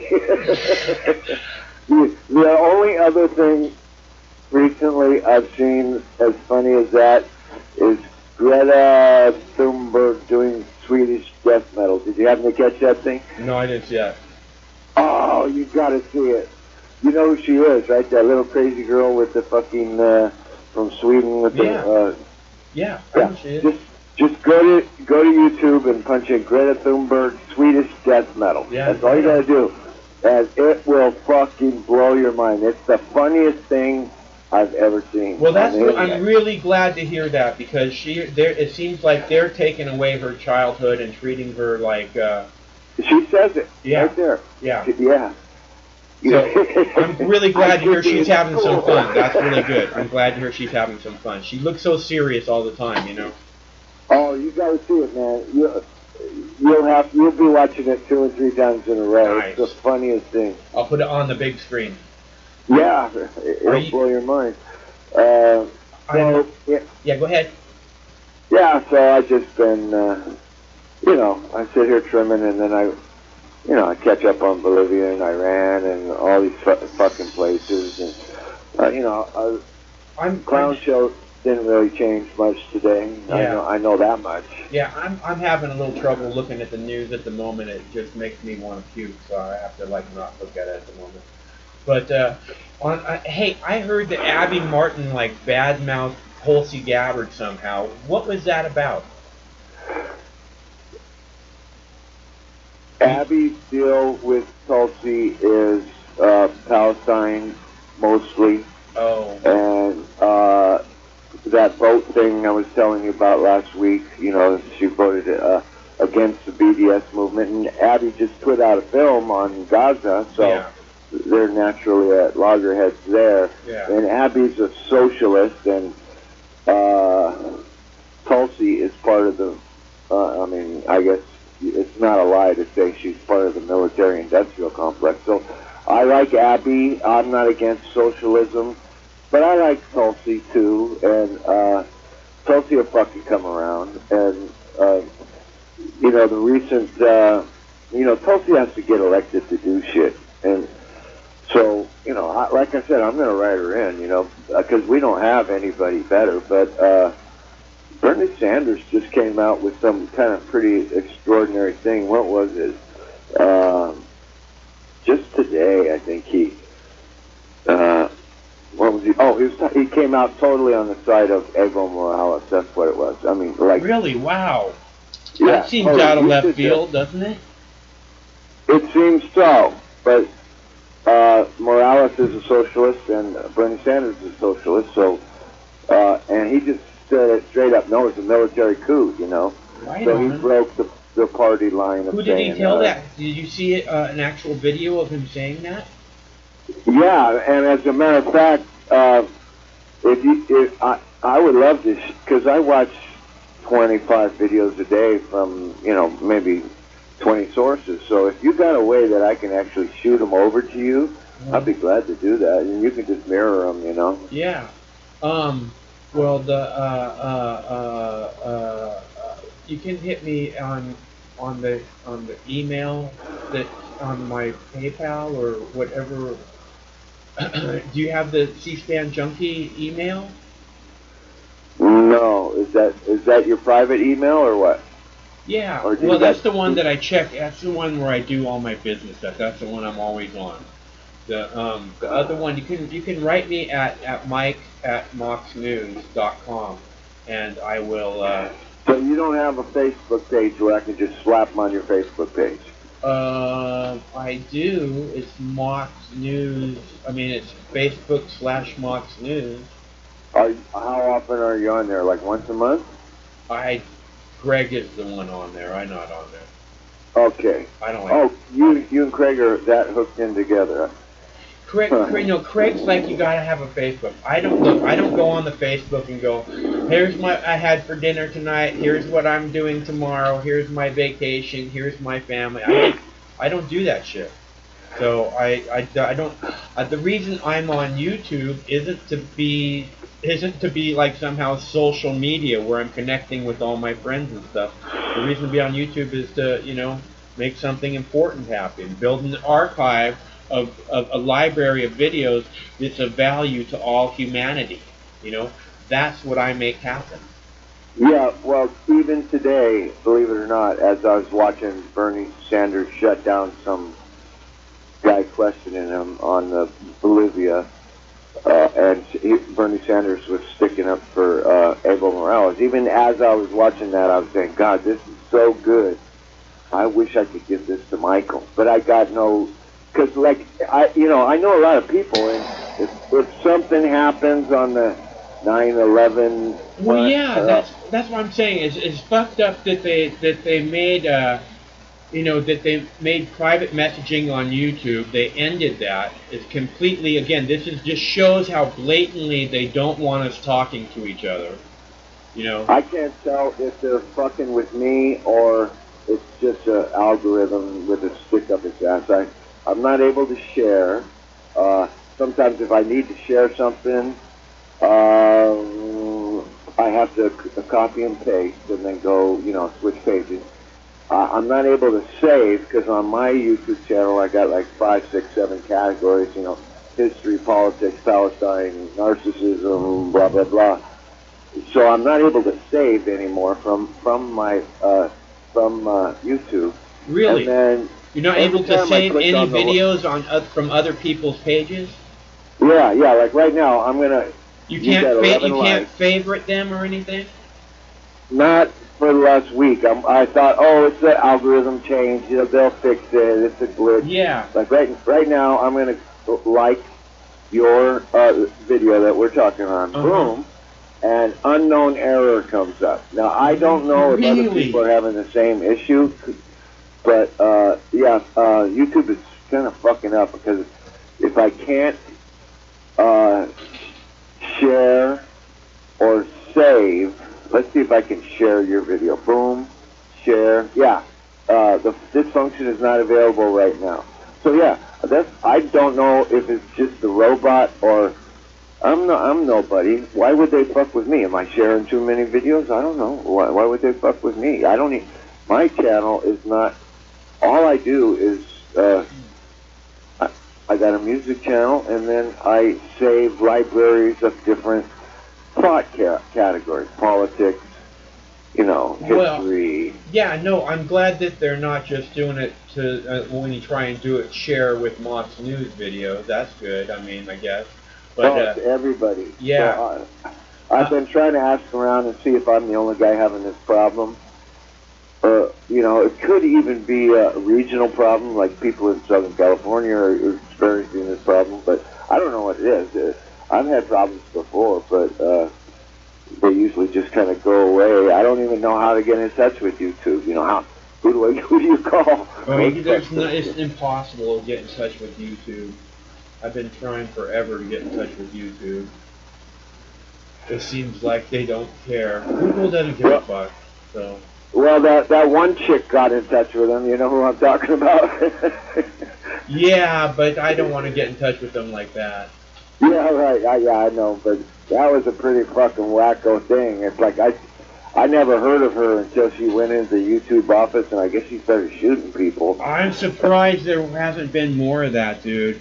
Honestly, I mean, you spend tens of thousands of hours, like I said, creating an archive of videos that's of value to all humanity, and in the blink of an eye, it's gone. I'm really. That's so unfair. And it's not just it's not the tens of thousands of hours. It's the millions of comments that you can never get back. You know, Right, yeah. and Yeah. and not just and it's this living archive where every day it gets new comments and more people are drawn into the conversation that started a year ago or 2 years ago or minutes after the event happened, you know, and it's just and that's what it is that I've been doing, and that work is of value to all humanity, and Google just fucking vanishes it, just vanishes it. I mean, imagine if all the videos that I had posted from the beginning were all on one archive right now, live on YouTube. That would be something the whole world could enjoy in a million different ways. And for whatever reason, the people who got rid of it don't seem to understand that as clearly as I do. It seems to be honestly a crime against humanity, like a burning of a library. Oh, absolutely. It's the exact same thing, and we're in the middle of a free speech war, and it's proprietary property and all that stuff, and so yeah, it's going to have to solve itself eventually. But I don't really know the history of YouTube. I think at one time they were a separate entity, and now they're owned. They got sold themselves to Google, right? Is that what happened? Yeah. It was Yeah, it was a couple kids started it, I guess, or a couple. What a brilliant idea, though. What a great sharing tool. I've learned more from YouTube than any other social media feature. Yeah, well, it's just people, trying to get, whatever it is that they feel needs to be expressed out to other people, which is exactly, since Google's bought it. It seems like they try to cut back on more and more. All the comments are being censored. The throttling of sharing and the shadow banning. It's just beyond ridiculous. And I mean, how underhandedly dirty can they get? I mean, it's just not. It's just horrible. It's just so hard to even think about. It's like you're saying, when you're trying to share the video, it says that you can't do that, and and how many times are you going to try and like the video when it says, oh, that doesn't work, oh, that doesn't work, oh, that doesn't work. Eventually it's like when you tell a dog no, no, no, it stops doing that thing. Yeah, it's kind of weird because I'm just building up myself on my own stupid little channel, a library of my own personal interests that are relevant to my to the world. I think, like politics and history, and if I got to go back into my own library of saved items and go into history just to prove a point to somebody, yeah, well, it had no political value in Dresden, boom, and I can shoot them a video and say, no, you're wrong, or, hey, fucking, Birkin, the fucking death camps weren't death camps, they were work camps, Well, yeah. And, or some jackass trying to say there's no medicinal value to marijuana, well, here's millions of fucking videos. Or the history of jazz. How are you going to remember so many things if you can't store it in some kind of library, Because, your brain only fits so much, and there's so much interesting shit. Like, I got stuff on Muhammad Ali that will blow your mind. It's like, fuck, that dude was so smart. Nobody, including Malcolm X, could beat Muhammad Ali in a fucking conversation. It was like just... He was the greatest, he really was. So, I mean, I'm sure, these abilities to share and save and like will come back. It's only been a week, but I'm wondering if anybody else out there is having the same kind of problems, because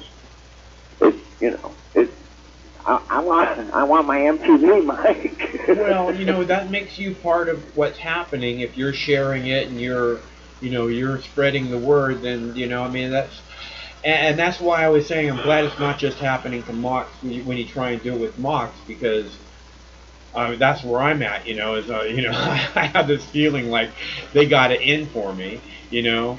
So Well, it's not just me they have it in for. It's the whole YouTube platform is going to shit under Google management, and it seems to be purposeful.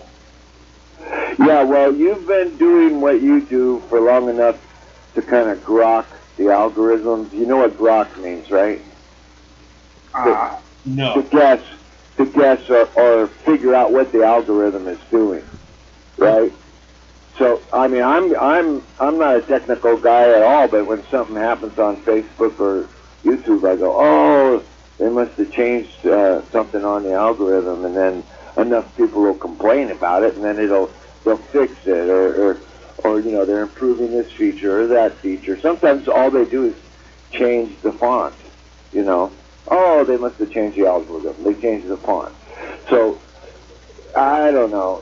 I think you're getting fucked with by a different part of the algorithm than I'm getting fucked with. Like, I don't know which part CNN is going to fuck with you, you know? Yeah. Because CNN doesn't even know about me, but they probably know about you. Yeah.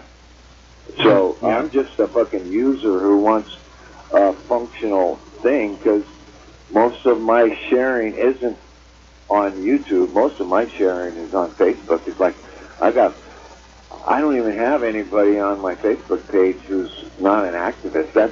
That's my major sharing platform. I got 5,000 activists, and I wish I had 10,000. But so if I put something out from YouTube to Facebook, then I get 5,000 well-known activists seeing it right away, and they spread it. So it's infectious in that way if you're in the activist community. But that fucking that intelligence, that algorithm is probably so vast that different parts of it'll fuck with you than fuck with me. And it's like I'm fighting Terminator number 7, and you're fighting Terminator 43. You know, it's like, what the fuck?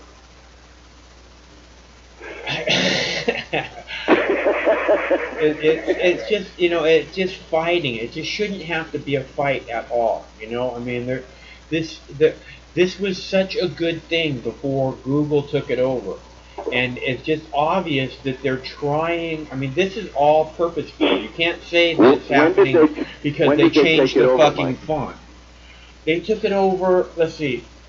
I started on YouTube in 2000 and seems like 2004 or 2005, and then Google took it over in it seems like 2009, 2008, 2009. So they've had it for a full decade now. But it was such a good thing before they took it over. It was like it just they had. You remember when they had like little awards where they had number one. They had the categories and it was like so user friendly, and people could give video responses to videos, and then Google came along, and that's like the first thing that Google cut out was the video responses to videos. Oh, you mean like on the comments you pasting a video link? You mean? Well, not the pasting in the comments of a video link, but you would say there was a separate. It would be add a comment or let's see. There was like a video response or add a video response. Adding a video response could either be something that you actually looked into a camera and gave your own video response and then uploaded it and said this is my video response to this video, or it could be something that someone else had loaded that just was like corresponding to this video. People might want to, you know what I mean? It was a really good part. It was another way where people were interacting and being part of the discussion. And it's like what you're saying. It's like when people are saying, oh, that never happened, and then, oh, well, here's this video that proved you wrong.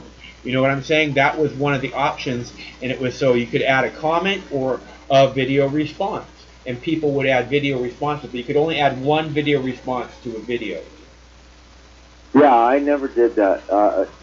I'm the least technologically advanced person on the planet. Yeah, but you share videos, so you would be able to do that when someone was, if there needed to be more information to this video and you had it in your library, you might go ahead and just add a video response and click that video that you had saved for just right this moment, like you're saying, for just the right moment when you can use it. You might have. Huh. I'm not saying that you would have. And all I'm saying is that this was one of the things that made YouTube very cool.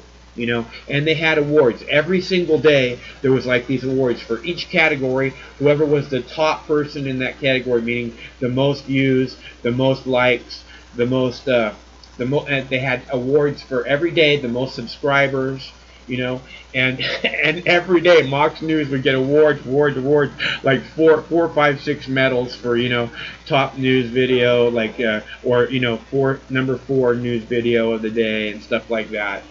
It was great. It was so cool. And now you can't even fucking send a private message to a person. That's how bad Google has shut everything down. It's all purposeful. What's happening on YouTube is no accident. Not because somebody changed the font. Yeah, well, the ADL and the JDL has, for many years, for the longest time, more than 10 years, they've had maybe the biggest stick up the ass of Google. It's like, you can't talk about the Holocaust, you can't talk about Judaism, you can't talk about this rabbi, you can't talk about Dresden, you can't talk about World War II. It's like, fuck. And those are big dollar organizations that if they can influence Congress, they can fucking influence YouTube too. So yeah, I mean, that's a big part of the censorship, and I'm sure you know who Adam Green is. How that guy's still on the fucking air saying what he's saying is pretty amazing. He's all over the anti-Semitism thing. It's what they call anti-Semitism. You can't talk about Israel. You can't talk about the Talmud, or you can't talk about certain kinds of rabbis. And how the hell fucking, I'm not even aware of how an algorithm can tell what the YouTuber is talking about. I know people like Ryan Dawson. He changes. He doesn't even say Jews. He says juice, Juice, juice, to try to fool the algorithm. I guess if you misspell words or change your topic heading, then the algorithm might take an extra week to get to you before they shut down your video or give you a strike or something. Weird. It's. I mean, it should. There should be. Again, people should be allowed to talk about whatever it is they want to talk about. And I agree. And if that person is doing something wrong, then then we know who that person is. They're talking in some kind of fashion that's it comes back to the sticks and stones thing, man. I mean, we learned this when we were little, and now everybody's victimized by words. And it's just ridiculous. It's what's with the victimhood shit, man? Come on. We're top of the food chain. We're not fucking victims here. Well, I saw something weird today. I think it was RT, and they had this.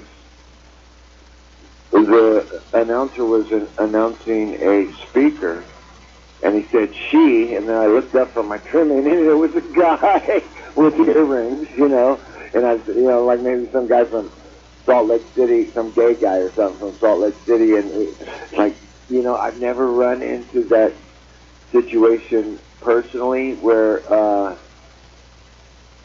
I had to, call a guy a she, except for Bradley Manning. I think I might have called Bradley Manning a she one time in my life. Yeah. But so, it's like, oh man, there's certain situations that they're forcing on the public. I'm not sure if it's correct or incorrect. I don't know if I want to do that. You said you don't watch South Park, right?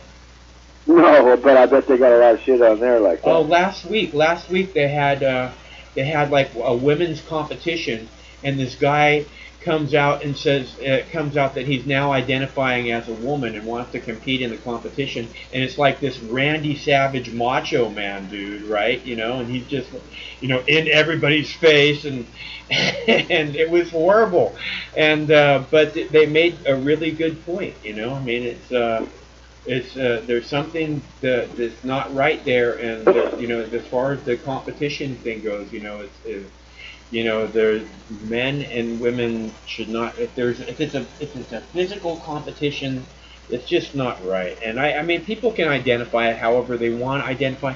I've gone over this. I could give a fuck. You know, I don't like that you have to rub it in my face. I don't want to know about your religion. I don't want to know about your sexuality. You know, those are very intimate things that you should want to share with people that are close to you, not everybody on the fucking planet.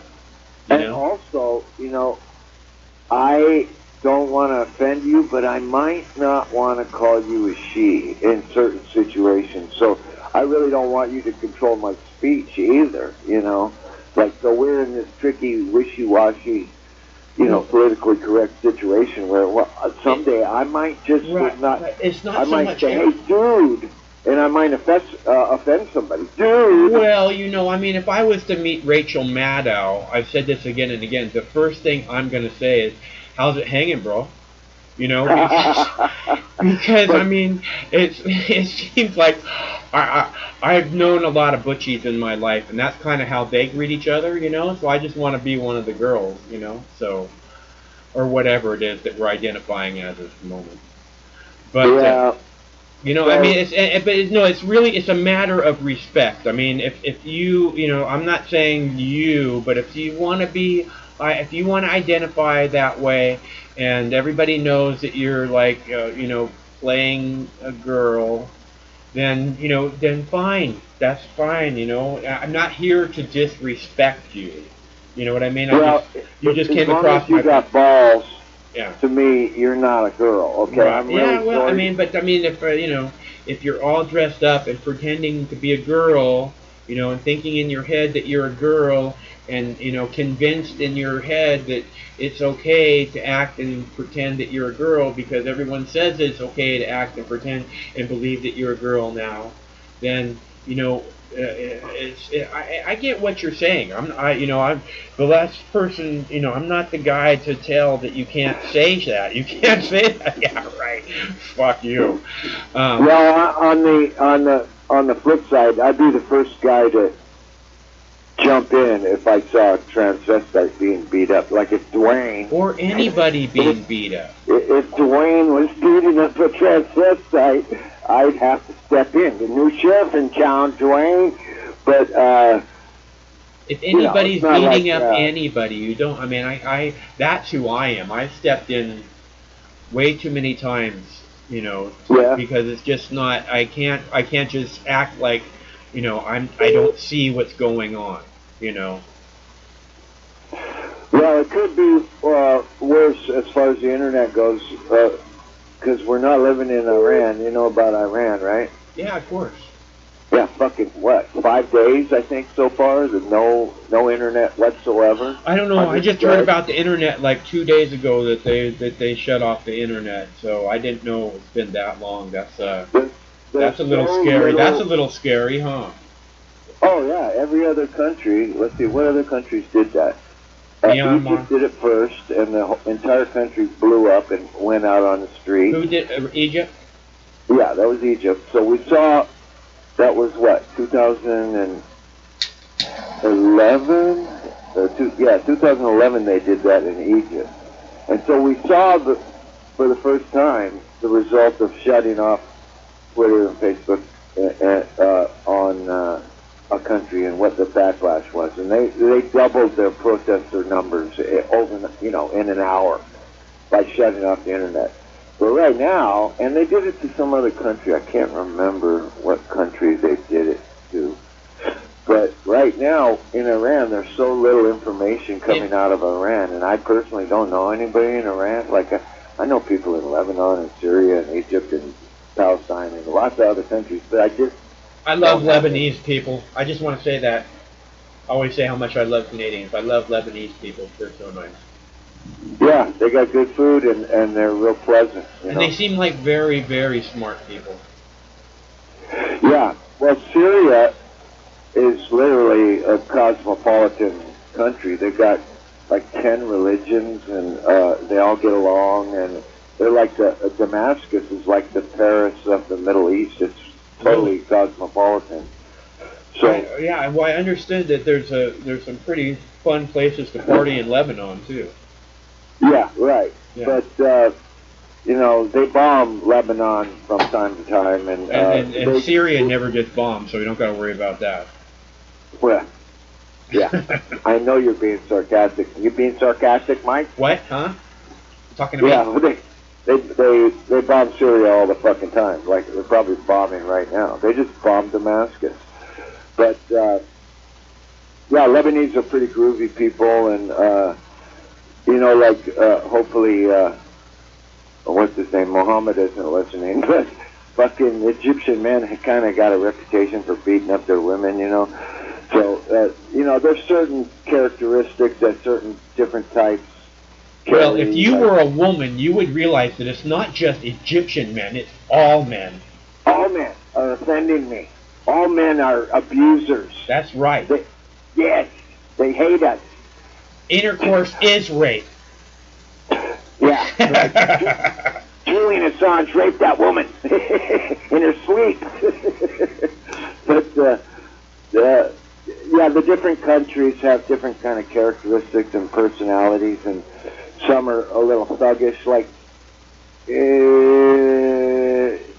like not every country cuts up reporters and takes them out of the embassy in plastic bags, So that's they don't behead people in the streets, Yeah, but that's how America operates. I mean, well, they don't behead off people in the streets necessarily, I guess, but America's, they take out anybody they want to take out, Yeah, we're the biggest criminal by far, Yeah. but we've got to. That's the thing, I keep hearing like Pompeo and these other fucking people who want to call themselves diplomats or statesmen or whatever, and they're saying shit like, we just want Iran to act like a normal country. I'm like, what? Right, yeah. Which country now? Well, apparently, what did Pompeo do? Oh, Pompeo gave away the other half of Palestine 2 days ago, so fuck that guy. It's like, what the fuck? Who the fuck are you? You change, you go, one fat little fucking neocon changes international law by saying something stupid on TV. It's like, who the fuck are you to give away the rest of Palestine by just saying, oh, well, settlements don't go against international law. Therefore, Palestinians don't have a country anymore. It's like, fuck you. I would shoot those people myself, the Pompeos and the Boltons and the Clintons. If I could just put on my cloak of invisibility and just go, I would take them out. And, Ben Solomon, I'd take him out too. All the little crooked fuckers, I wish I could, but I'm just stuck here with my gateway drug, my marijuana. And Oh man, you hear Biden talking about that? I mean, I didn't see any video of him, but he says that marijuana is never going to be legalized under a Biden presidency because it's a gateway drug. yeah, but they caught his fucking son with a crack pipe, but you're not allowed to say that either, Well, that's the whole thing. How full of shit does this guy have to be? And this is the problem. Why are these people out even in the race? Biden does not belong on the debate stage. He is ridiculous. Is there anybody who's going to vote for someone who says marijuana is not going to be legalized under my presidency? Is there someone who wants to vote for that guy, really? Joe Rogan ripped Biden a new asshole today talking about the same shit. And that was the one I was going to shoot you over today, but I was thinking, God, how can I get this to Michael? He would love this, you know. Joe Rogan took about 7 minutes ripping Biden a new fucking asshole, just cutting him down, you know. It's like, who the, and he's going into all the benefits of hemp and medicine and clothing and building construction and every fucking thing about marijuana and just cutting Joe Biden down. And I thought, oh, Michael would love to mirror this. How do I get him this fucking video, you know? But you can just go to JRE, Joe Rogan Experience. Yeah. He's got it up there. And fuck, he's so cool, he doesn't mind if you mirror his shit, you know? It's like, who gives a fuck? It's I don't know. I'm not going to mess with anything like that right now. But I'm really glad to hear that he did that. Because these people need to be called out on this stuff, and you know, there's no way. I don't even see it being reported in the mainstream media that Biden said this stuff. You know, so it's really kind of. Well, you've seen videos of him bragging about how he extorted the Ukrainian, or blackmailed the Ukrainian president, right? Yeah. So, you know, it's like, they're putting that video out, they're putting out Joe Biden on the marijuana issue. It's like, but you're right, who's going to vote for that guy? Even my grandma wouldn't vote for that guy. It's like, he doesn't have any relevance. And that's with the entire press corps behind him at this moment, which would change the second he became the nominee, you know? I mean, the second he becomes the nominee, Fox News just brings, you know, woman after woman down, you know, saying he smelled my hair and it just made my skin crawl, you know. And they got video to go with it, and it just, you know what I mean? It's like he's unelectable. He cannot be president, and that was the first thing that I said when he announced. I said the title of that video is me. My monologue on Joe Biden is anyone giving Joe Biden is out of their fucking mind. That's the title of the video. So you know. Wow. Yeah. Well, it's a funky scene right now, and I guess I was thinking, you know, Ronald Reagan would never do anything, including go to the store and buy a bag of jelly beans without consulting his astrologist. And so right now we're in this Mars and Scorpio where there's a lot of, as far as I've been able to learn, there's a lot of obsession going on and people latching onto stuff, and I don't know how long it's supposed to last astrologically, but you're going to see, like I got an obsessive chick in my house right now. It's like, and I learned that, oh, Mars is in Scorpio, and it's like people are becoming obsessed, and so I see it physically in my own house, and then I look on the internet around the planet, and you know, it might seem like, oh, same old shit as last week, but I kind of think the stars actually have an effect on things happening on planet Earth, just because I'm not able to figure out what they are. So, you know, you're with the and it's not a new thought. It's not like somebody just came up with this idea after YouTube was invented or something. You know what I mean? People have been studying this for a long, long time. So yeah, probably 40,000 years people have been studying this, literally. So you know, they didn't have TV, so they stared up at the stars, you know, and then they figured out there's patterns, and they invented archetypes, and the shamans told them, you know, how to do it, and then this whole tarot, astrology and tarot are way pre-Christian. They're way pre-Zoroastrian even, you know. They're even pre-Hindu. They probably goes all the way back to Atlantis, and you're talking minimum of, you're talking 250,000 years. Because you know, I don't think that what we know about human history is, or accept about human history is anywhere near accurate. You know, I think we've been on this planet for a long fucking time, and civilizations have come and gone, and continents have sunk, and new ones have come up, and it's like, so this isn't our first turn around the big wheel. We just happen to have a little bit more nuclear bombs this time than we did, 15,000, 17,000 years ago, and so, they've got places in Lebanon and Syria and in the Middle East that the sand has been turned to glass, and scientists say, the only way that's possible is due to nuclear blasts, nuclear explosions. Same thing in India. You can find places in India where the land has been, has evidence of nuclear explosions that are, 25,000 years old. So, I happen to believe that, Atlantis or something like Atlantis is a real phenomenon, and and you take the opposite end of the spectrum where the Christians say, well, the Earth is only 6,000 years old, and God just buried the dinosaur bones all over the place to test our faith. It's like, no, because if you go back in the Bible and you count back the generations to Noah, or that's about 6,000 years, and it's like fucking 6,000 years ago, man. The fucking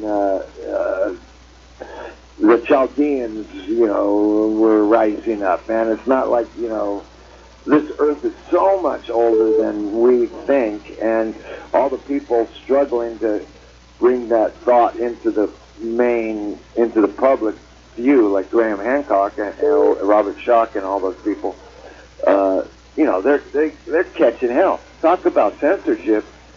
Graham Hancock couldn't get a TED Talk. His TED Talk was taken down because it was too controversial about 5-6 years ago. And then also that English scientist that used to hang out with Terence McKenna, his whole thing, he got shut down off a TED, which is supposed to be an open platform, right? Yeah. So, you're not the only guy struggling to put out ideas that people don't like. We're really in a war of ideas, and I want to see. The only way to solve this war is to let everybody talk. I think, like, what's his fucking name? Alex Jones. I don't like Alex Jones. I think Alex Jones is an idiot, but he's got a right to be an idiot. He should. If you let his stuff stand on YouTube, people are just going to look at it and go, oh, there's an idiot, So it's not hurting anybody, Sandy Hook. I know Wolfgang Ballwig or whatever his name is. I probably gave that guy $25. He's the guy getting sued for all the Sandy Hook stuff. He's up shit creek. I think he lost his house, he lost his wife, he's got kids. It's like, fuck, dude. I don't know if I would have done that, but God bless you, man. It's like, fuck.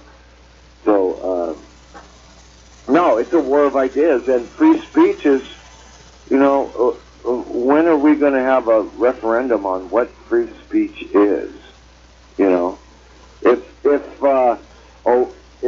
If Obama or a CIA guy can say, well, we should just drone Julian Assange, or we should just drone him, or I'm good at killing people. If they can say that, why can't we say that, hey,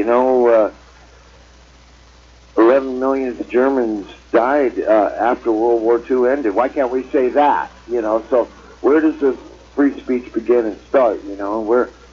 So it's a big issue, and I would rather just see everybody talk and then let the people decide. It's that simple, you know what I mean? I think there's a brilliance to free speech, which is if you're saying something that you should be held accountable for, you probably will be held accountable for it.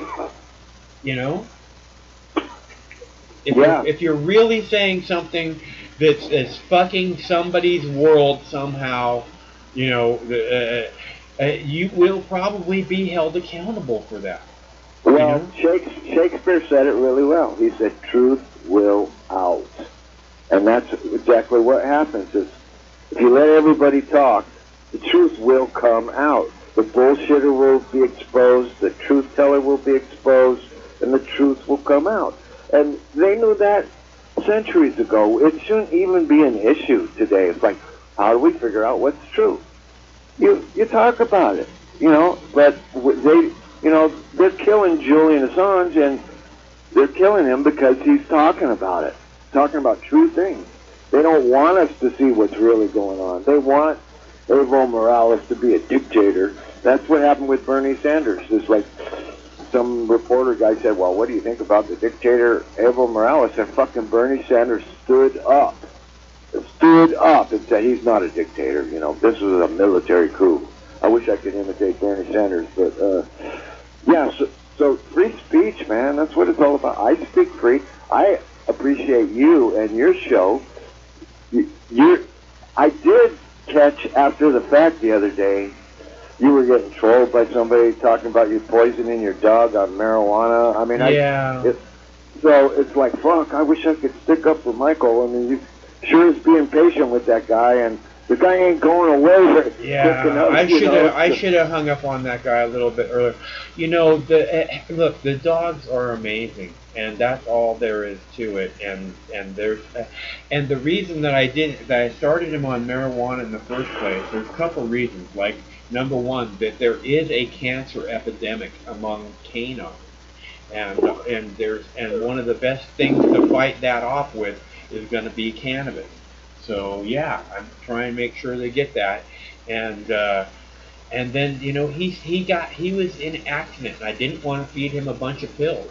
And now he's fucking amazing, and I'm really happy about the way things are. Because the thing is if you're in an accident, okay, he head-butted a car, a full-size SUV going at least 35 miles an hour, okay, and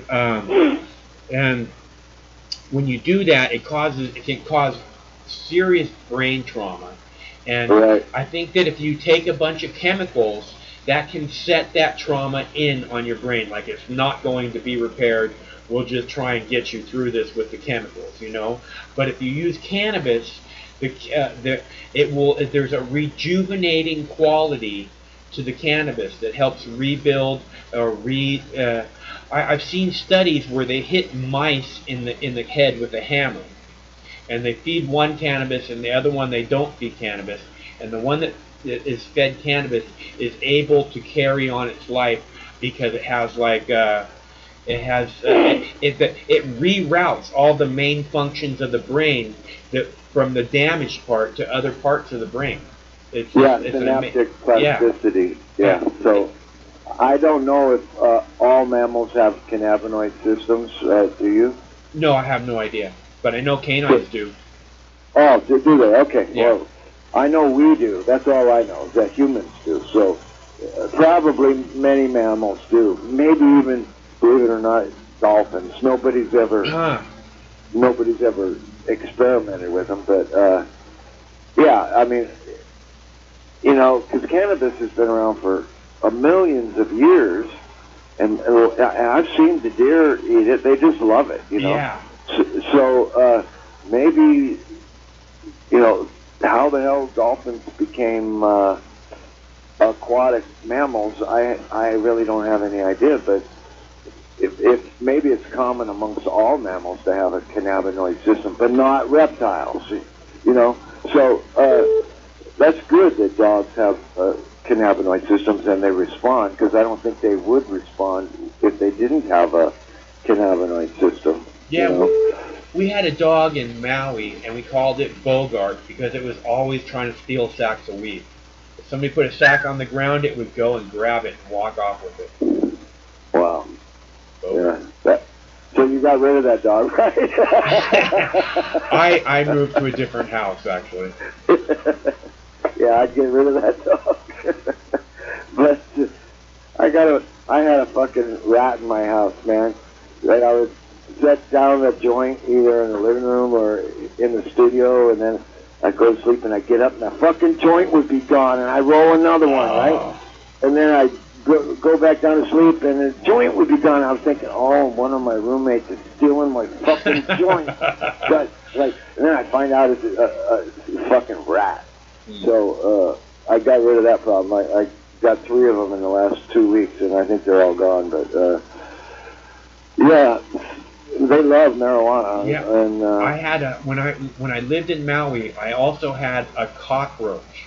Okay, and when I would come home, I worked in restaurant business. I come home very late at night, and when I come home, this cockroach would come out of the closet, and it would come over and it would sit on the bed while I was smoking a bowl, and I would sit and blow. I would blow puffs of smoke into its face, and it would have 2 or 3 puffs, and then it would fly off back to the closet. wow. Yeah, trippy, huh? And it would do that. It would do that night after night. That's weird. Yeah. You're like a god. You're like a god. Whatever. I'm gonna go to the mountain and see God in a puff of smoke. Well, in Hawaii, you know, it's all open air and there're just creatures everywhere. You know, there's lizards climbing up the wall in nicest hotels. You know, so. It's and the lizards are considered higher on the spiritual chain than humans, by the way, the geckos.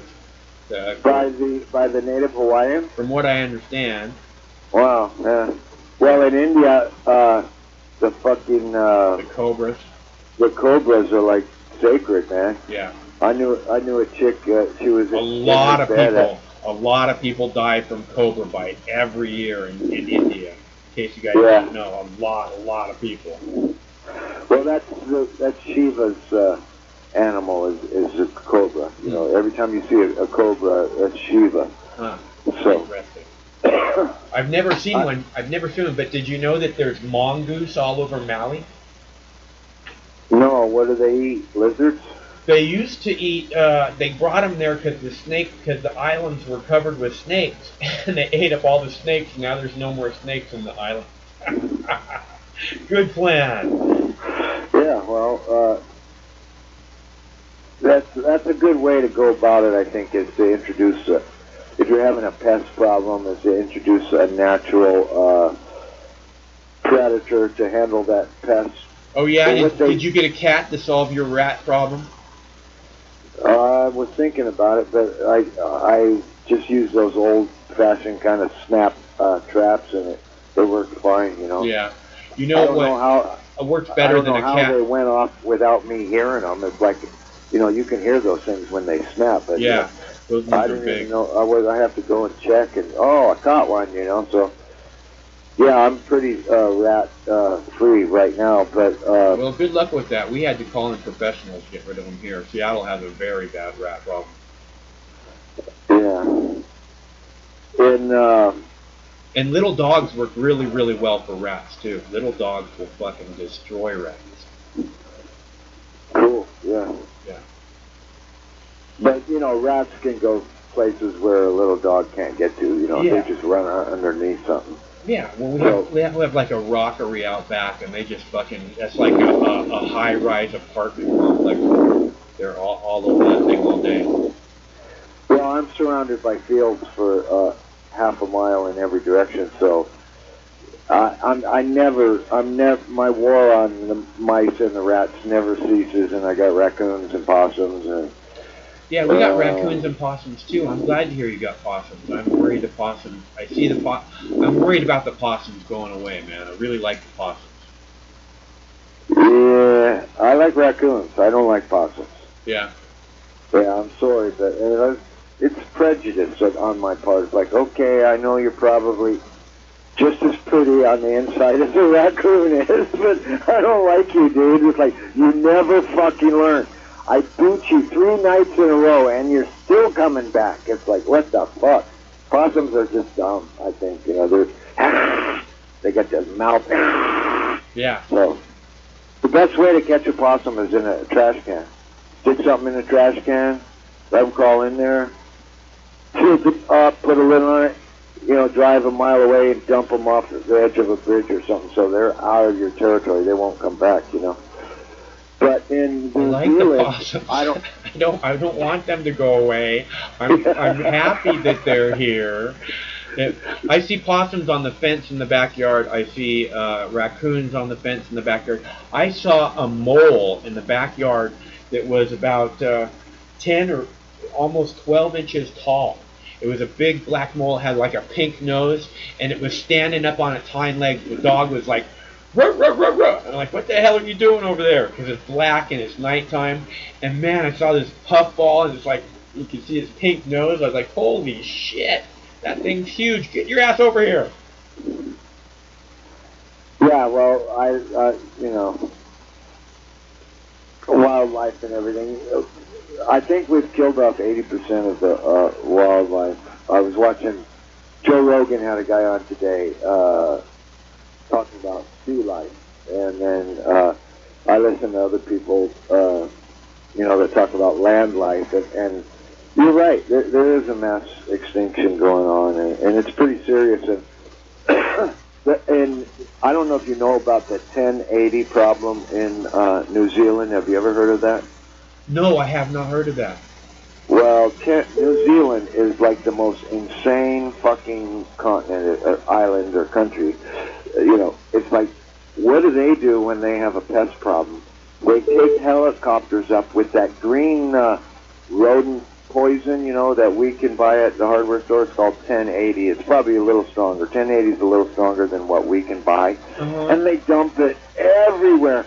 And it gets into the water, and then the deer eat it, and the coyotes, and it's just so poisonous. Why would they be so short-sighted as to do something like that? They're human beings. We shit everywhere. They fucked up their country, dude. I talked to so many people from, thank God we got the internet, because without the internet I would never hear this shit. It's this. They got serious protests, and they got people protesting with Congress in New Zealand saying, get rid of the 1080 program, get rid of the 1080 program. It's gone into the water, into the soil. They got deer dying from it, and they're trying to kill the mice. They got all kinds of animal life just dying from this green poison. It's like, why don't you guys just fucking nuke the whole country if you're going to do that? It's like, it's so bad. It's so insane what you're doing to your own fucking country. You don't think that poison is into your aquifers, into your groundwater, killing your fish, killing everything, killing yourselves. For what? Because some fucking politician said, well, we have to control the rodent problem, so let's dump helicopter loads of fucking 1080 all over New Zealand, everywhere. They got the Maori. You know who the Maori are? That's they're indigenous. Indigenous population? Yeah, they're definitely not androgynous. I've had run-ins with them. No, there's another They're not word. androgynous. No, Aboriginal. I was looking for the word Aboriginal. They're some of the toughest motherfuckers on the planet. Trust me. They got the goddamn Maori just fucking protesting in front of in front of the New Zealand Congress about the 1080 problem. And they got. And, New Zealand has a pretty strong activist community, a lot of really engaged people, and a lot of deep indigenous culture. And they have a history like we do, where I think the United States and Australia and New Zealand are really similar to each other, because you get these white foreigners coming into these countries, killing and enslaving the fucking indigenous populations like fucking Satan's crew on crack, Yeah. And that's what they did to the Maoris, and that's what they did to the Aborigines in Australia, and that's what we did to the Indians here, and Cortez did it to the Indians in the South, and it's like, what the fuck? And those guys are so stupid, they literally got legions of helicopters dumping 1080 poison all over the fucking country. I would be blowing up Congress if they were doing that here, I just don't understand how people can be this short-sighted, in this day and age, and understanding what the poison sticks around and it's going to be around for a long time, and, we need to dump more of it. What are they thinking? I just don't understand it. Even, no rat problem is that bad. Yeah, and when your kid grows a third eyeball and a second nose out of the side of his face, who are you going to call? You know, you're gonna, Or a flipper instead of an arm. Right, yeah, I got webbed toes, you know, or you know, they're retarded and their head is tilted to the side and they're drooling, you know. It's the government's fault. The government doesn't give a fuck about you. The government will poison you, use you, rob you, torture you, imprison you, starve you, demonize And your children. forever. It's a boot stamping on the face of humanity forever if you let it. And so, Now you get it. See? amen. Praise Jesus. Praise Jesus for the power to fight the government. Praise Jesus and pass the hand grenades. Yeah, man. Hallelujah. It's like, fuck. I mean, that really pisses me off. I heard, I've seen the dead wildlife. I know people in New Zealand, and I'm going, oh, thank God they don't do that here, man. But they kind of do. You know, if you get into the mining industries where they dump all the mining man, waste, the mining is so bad. That's what really destroyed the Amazon, you know? and a lot of rivers here, too. Huh. In the United States, yeah. It's like pre-1970, that's all there was. There was no regulation. Remember that Any spill? There was like a company- big spill in Colorado like a year ago or a year or 2 years ago, right in between a year and 2 years. Remember that? It was like Yeah, and they found out that it was intentional, that the Bureau of Land Management intentionally did that because the fucking dump site was overflowing or something. They turned the whole river yellow. That's the one you're talking about? Yeah. Yeah. That was a intentional BLM thing. And nobody caught them. I mean, people tried to catch them and bust the guy who did it. They never caught him. Those you know, it's people like, never oh, well, pay. Those you know, people it was- never pay a price. It's you know it's. Yeah. And the BLM is not your friend either. You know, Lavoy Finnegan and all the people in both Nevada and Oregon, or was that Washington? Where was Lavoy Finnegan? Oregon. That was Oregon? Okay, yeah. So, I mean, the BLM is not your fucking friend. The government is not your fucking friend, okay? Let's understand that. The government is the single biggest threat to your freedom, and possibly the only real threat. Go ahead. Yeah, and psychopaths and sociopaths gravitate to positions of power so that they can get a dopamine hit to their head every time they screw somebody. People don't realize psychopaths get a dopamine hit in their head every time they trick you, lie to you, hurt you, charge you a fee, fuck you around, cause you pain. And it's like, oh, well, it sure is nice being the head of the BLM or whatever position, you know, the code enforcement of your county or whatever, you know, the president, you know.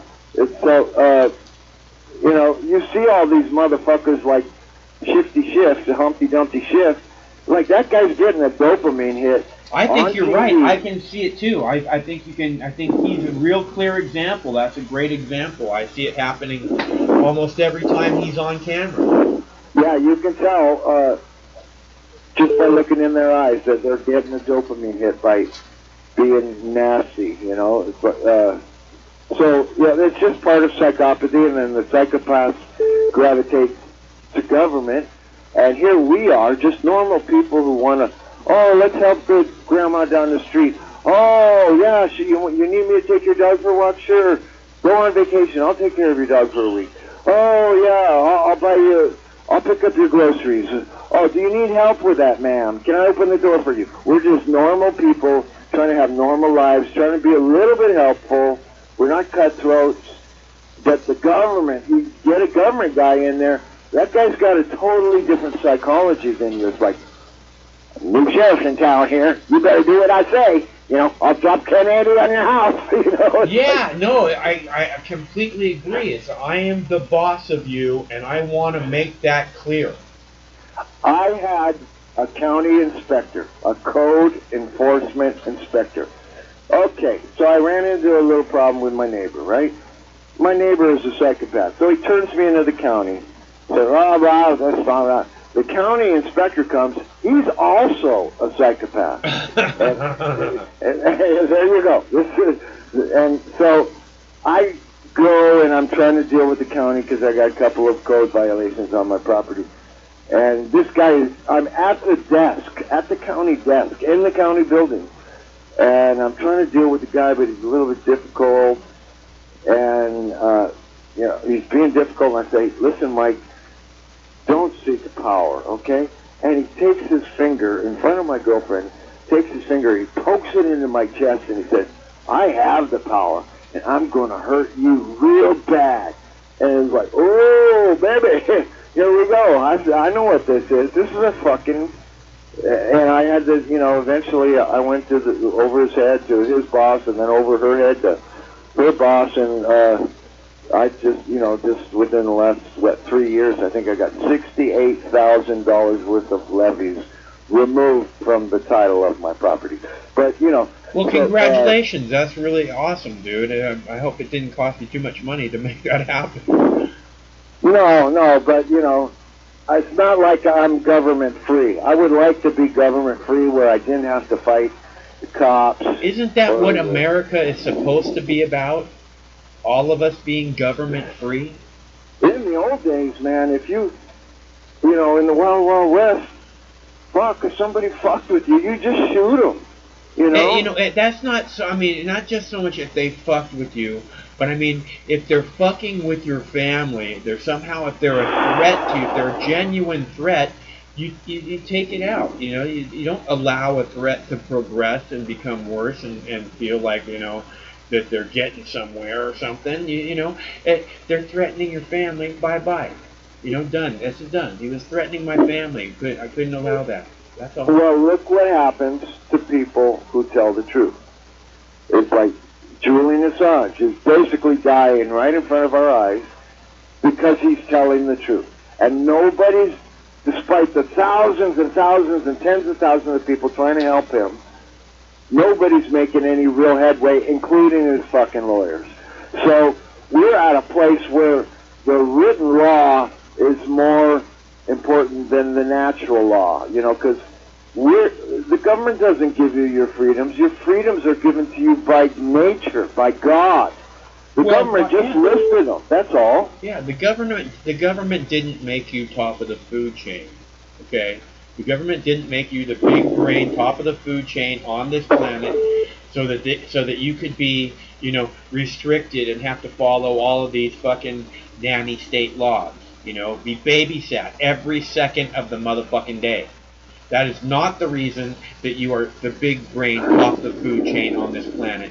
And it wasn't the government that enabled you to be that. And I keep bringing that up because people don't recognize this. It's actually an incredibly important thing for you to recognize. You are the top of the food chain on this planet, okay? You are meant to walk around and the world is your oyster and anything you want to make of it. And the only real hindrance to that is the government, your local government and the U.S. government. They're the ones who are limiting our freedom for the world to be the oyster that it should be. You know, the paradise that we should all be able to share together, because there is plenty for everyone, but unfortunately, unscrupulous people seem to have grabbed the vast majority of the power. And here we are in 2020 practically, and we got more problems, more spread out all over the planet than has ever been on planet Earth. And people are too afraid, you know, to even look up. It's like, if I keep my head down, maybe they won't bother me. It's like that. That's part of the thing with the phone, you know, is that they don't have to look up, they don't have to make eye contact. You know, we can just, everything's in the phone. I don't have to think for 1 second about this person walking past me, because I don't even recognize that they exist because I'm in a different fucking place than they are. I mean, whatever's on my screen or whatever, you know. Go ahead. Yeah, when, you know, it used to be that, you know, people were afraid of the government, and, you know, that was a big thing. And the government will enforce these laws, and you better watch out. But now we got a population. Well, even clearer than that. I mean, who was it? Was it George H.W. Bush? Was it said the scariest words are, "We're from the government and we're here to help"? Was that George H.W. Bush, or who was it that said that? Oh, Wilco's calling. Wilco's calling. Is he calling you on the phone? Yeah. Oh, you want to talk to him? Yeah. Okay. You want me to go, Michael? Okay. Nice to hear from you, Michael. Okay, take care, brother. Okay.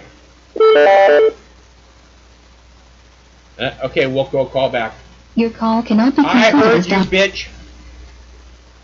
Hate her so much. Isn't there some other bitch we can get on the fucking phone, Craig? I hate that bitch so much. Press 1 to take this call. God, I hate her. It's like she's just constantly telling me what to do. Hello, That's caller. horrible. That's horrible. I How hate- long has she been doing that? Every time I answer the fucking phone, press the 1 button. Fuck you, stop telling me what to do. That lady's annoying. You got that right. Pete? Perhaps you could change the, well, no. It'd be nice if they offered you an option for a different voice, so it wasn't so annoying. Oh, I'm sorry, Michael. Pete said that Craig said that Wilco was calling, trying to get through. It's been you calling this whole time, Pete? No, it's Chris from Olympia. Oh, hey, Chris. How's it going, bro? It's going well. How are you doing? I'm doing good. How about you? I'm doing well, and I was, It was a beautiful day today. Did you get any sunshine? I did. It was an absolutely perfect autumn day. It just reminded a person of a postcard. Yeah, like autumn in the Pacific Northwest. Me and the dogs walked for like 2 hours trying to find every little patch of sunshine we could get in. I went out for about an hour. I went outside for an hour in the yard and did some work around the house, but also appreciated the trees. I really liked the color, the change of the trees.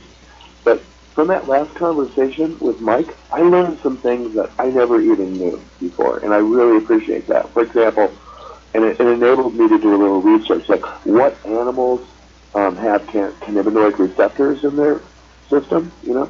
And I found this article at Medium that said that all invertebrates have cannabinoid receptors up to like 600 million years ago.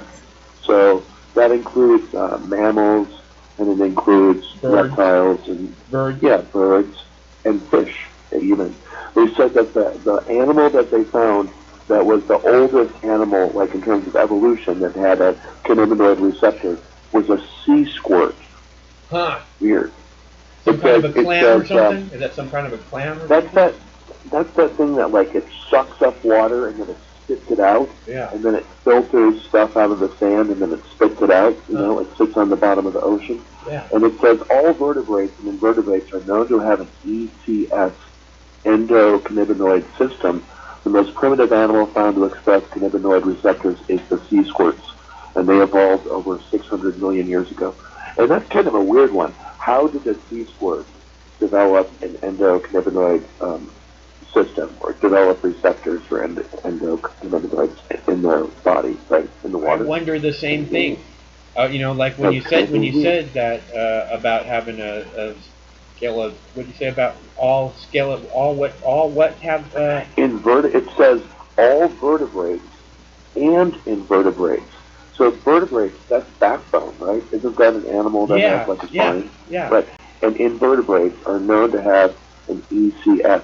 And then another article so that's like the cockroach that would come out of the closet and I would get high with in Maui, being an invertebrate, right? The cockroach might have been attracted to your herb. It's possible. Okay. What it looks like. And then the other thing was about snakes. And I did some quick research, and there are two snakes in Hawaii that were there or have been there since before people probably, and that's there are sea snakes, and there's this other snake that's from the Philippines, and it's about the size of a pencil, and I bet it's very rare. That is in Hawaii. There's only two, but all the other snakes that are in Hawaii are invasive species that were brought there, you know, by people who brought pets to the island. So they're really freaked out about people bringing snakes to the island. Oh, anything to the island is very difficult to get. It used to be you'd have to quarantine your dog for 6 months to get it able to go to Hawaii. It's not that way anymore. I think it's like 6 weeks or something. But oddly enough, there was this article from December of last year from Hawaii News Now, which is a local television station, and it says the state of Hawaii just purposely imported 4 brown tree snakes, and here's why. And it says that Hawaii Department of Agriculture is importing 4 dangerously invasive brown snakes in an effort to prevent the species from establishing themselves in the island. Jonathan Ho, acting manager of the plant quarantine branch, says the Hawaii Board of Agriculture approved a request for the sterile male snakes to be used in a dog detection program. The snakes will be used to train 4 dogs to hunt for snakes that could enter by plane, ship, or cargo carrier. The brown tree snakes invaded Guam and nearly wiped out all of the island birds. Hawaii has several species of protected and endangered birds, and it is illegal to own the animals, any snakes on the island. yeah, they're pretty serious about it. Like I said, there's a mongoose in Maui, or at least there used to be. I'm pretty sure there still is. I would think, but I'm not sure what they're. I think they eat bugs and stuff. I think there's a. Mongooses eat rodents and they eat snakes. They eat lizards and frogs and little animals, creatures. Yeah. Mongooses. Yeah. Yeah, I'm sure that there's plenty for them to eat there. They look happy, you know. They roam around in little packs, and it's just an odd thing, you know. You never notice in the United States. So There was another part of the conversation, Mike, from the last conversation with Mike, that also was interesting when he was talking about what do I save, how do I save it, how do I organize my stuff. Like when I'm watching video or reading, and since there's so much information in this 24-hour cycle where information that's just constantly being created, how do you manage that? And I guess the answer is I don't know. I use like a terabyte external drive and just try and put as much what I consider valuable content onto it. But you have to use a little bit of discretion because you'll just fill up those drives like super quickly. And then there's another side to the coin. It's like, what's the point of storing all of this information if you only actually use it once or twice? So there's that element of hoarding that plays into it. in my particular case, I have probably 20 or 25 2 terabyte hard drives sitting on the bookshelf right now, and 50 terabytes. And what's that? What's that? 50 terabytes. Yeah, and I probably have another 50 terabytes of DVDs sitting in the closet. But I can't get rid of it because I don't know. Again, this thing that I've done, I created. It's because I'm an archivist, and I've created these archives out of this stuff currently and in the past, and the archives have been of value to everyone, and so. I don't know. I can't throw. I don't throw anything away after I capture it because once it's gone, it's really hard to get back.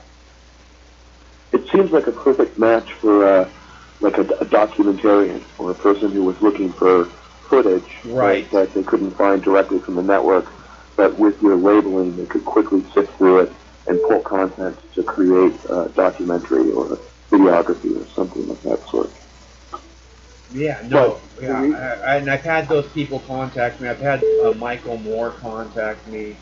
I've had other people that were working on Occupy documentaries contact me, and the content that I posted so many times has wound up in like anonymous videos and stuff like that. Yeah, well, that's still. I mean, it's flattering, but it's also useful to other people when their content is reposted or used in other contexts. Yeah. Craig found a book the other day that the forward mentioned me and said that they owe me a pizza.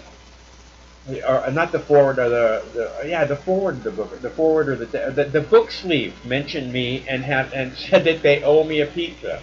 So, That's got to be worth at least a text or an email to say, "Where's my pizza?" Yeah. Hey, Craig, why don't we text those people?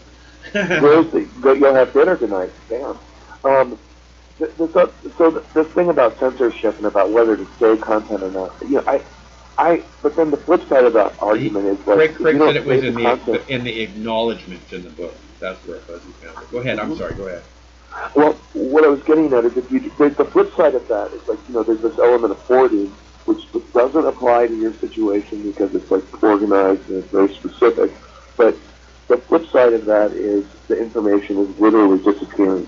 And there's this list that I go to called survivingcapitalism.blogspot.com, and it's a news aggregation site where a blogger posts sites that he recommends.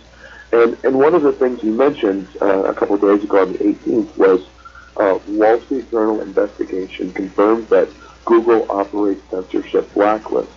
And then there's an article from the World Socialist website, which I've referenced before, that addresses this, that says other websites are not all that's being censored by Google and YouTube, which is owned by Google. Just looking last night, I ran into countless videos that were blocked by YouTube or its owners or the deep state. And then he gives like about 15 links. But when I read the list of these videos, I was shocked because I've watched a lot of these videos.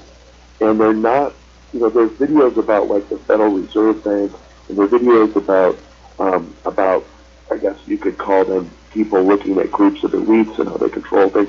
But for example, the video Money as Debt is gone. Promises Unleashed is gone. The Money Masters, Creature from Jekyll and Island, 1929, gone.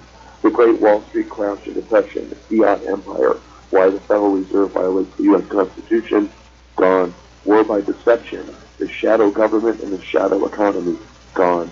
And, just like the 9/11 truth stuff, that's just gone. And this is problematic because if you go to a library, you don't burn the library down, but you just make like the library like Swiss cheese with all of these holes in it. It becomes dysfunctional. So even if you go to the library, if you open up a book and it's just got holes all the way through the book so you can't read the text, it's basically useless.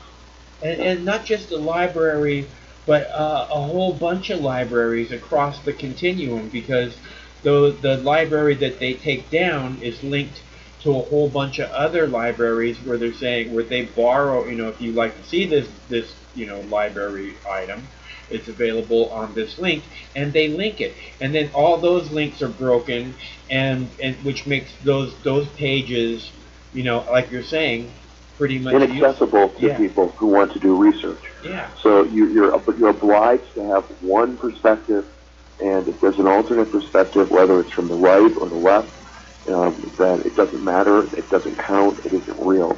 And it's really, I don't know, it's part of the indoctrination. We've been going, as Americans, our entire life we've been indoctrinated. From school, from advertising, from our, we're supposed to be good consumers, we're supposed to be good Americans, so on and so forth. You're not supposed to question too much. This is just taking it really a step further, where people who do question aren't even going to be able to find the evidence to support their intuitive thoughts or their feelings. Kind of fucked up. There was another thing I wanted to mention from the last call as well about one group of people. I don't know if Mike is familiar with the Orthodox Jews that are opposed to AIPAC. But there are several good videos about that subject, and the subject is called Neturei Karta, Neturei space Karta, and it's an idea that Jews oppose their own people oppressing other people. They don't support the state of Israel. They never have supported the state of Israel. They're very outspoken about Israel taking Palestinian land. Just so other people know that. And I'm so surprised that more Jews aren't outspoken about that, because I've said again and again, these are the people that should be the most outspoken because I believe if there was no Israel, that 95 to 99% of what they call anti-Semitism would completely disappear. Because a lot of what they call anti-Semitism is just disgust of the Israeli government, you know. Well, there is a group that I've sent money to before called Jewish Voices for Peace. It's run by Rebecca Volkerman and a couple of other people. And they're friends with the Rachel Corrie Foundation, which is based in Olympia as well. And they, but this group, Jewish Voices for Peace, based in San Francisco, is they advocate for Palestinians by approaching Jewish people, liberals, and informing them of what's happening. And gradually, the attitudes are changing. And this has been documented, by different polls. I don't know how drastically or how quickly, but attitudes are generally changing as younger Jews become aware of what has happened. Yeah, it's and it's important to remember that a person isn't just fucking evil, right?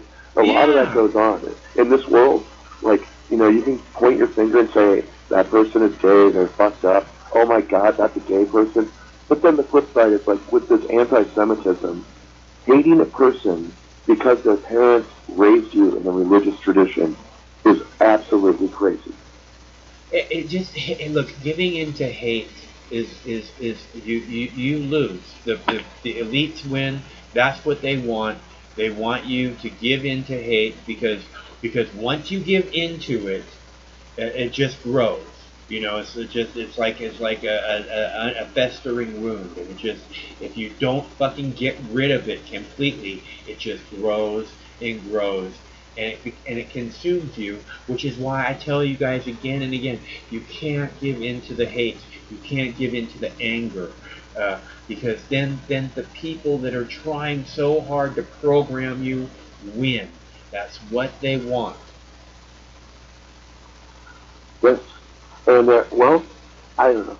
I would say, I know Wilco uses that phrase woke a lot, And I know what that means, and on a certain level I agree with him, but what I would say is that, if that's an approach, which is called the unmentionable because it's the hypothetical you can never discuss, right? That whoever takes that approach needs to be really careful because they're going to create backlash for all different kinds of people when that unmentionable scenario unfolds. There was another story from Code Pink and that was, remember Medea Benjamin? Yeah. Another person who was raised as a Jew, Medea Benjamin? Yeah. Okay, yeah, she has that Code Pink in that she disrupts Congress and disrupts I posted AIPAC dozens of videos of Medea.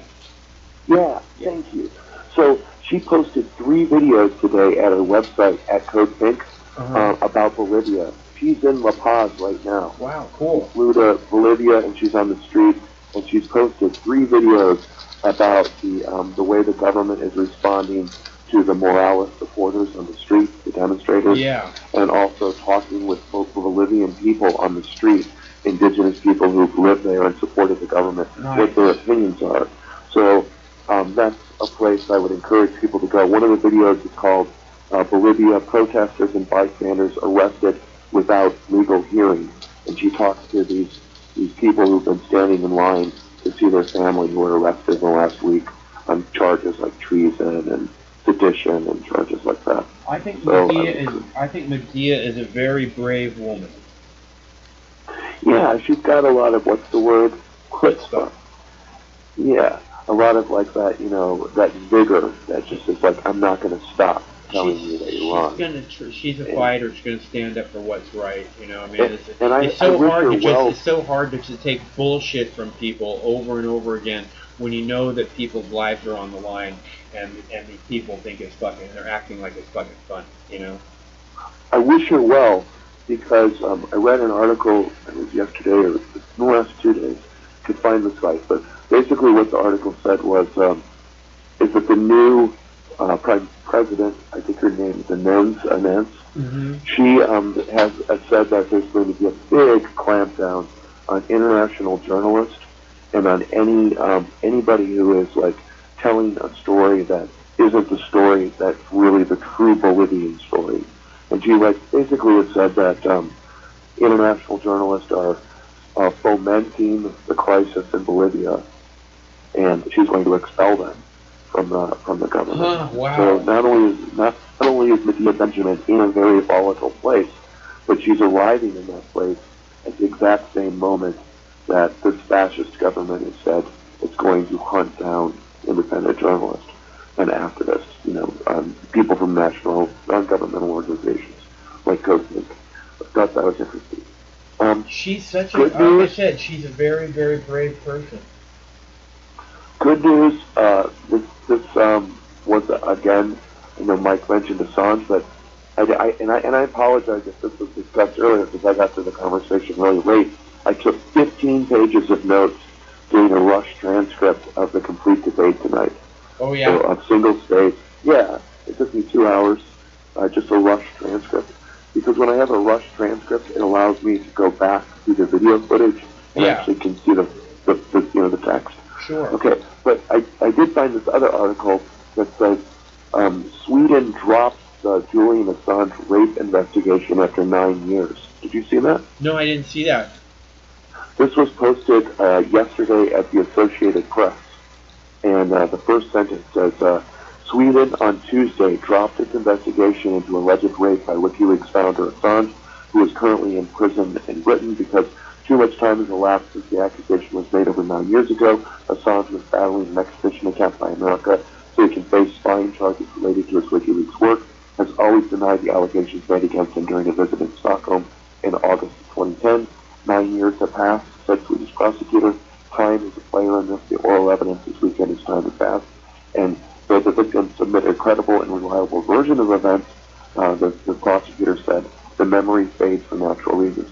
So they literally, there's nothing on the table at all in Sweden for any kind of they could have done illegality. this. They could have done this a year ago, and he could have walked out of the Ecuadorian embassy, and the cops wouldn't have been there or nothing. Exactly. So, like the World Socialist website was the one I referenced a couple times, they had an article about this, and what they point out is this is like complicity between like the government of Sweden, the government of Great Britain or UK, the American government, and the government of Australia, because he's an Australian citizen.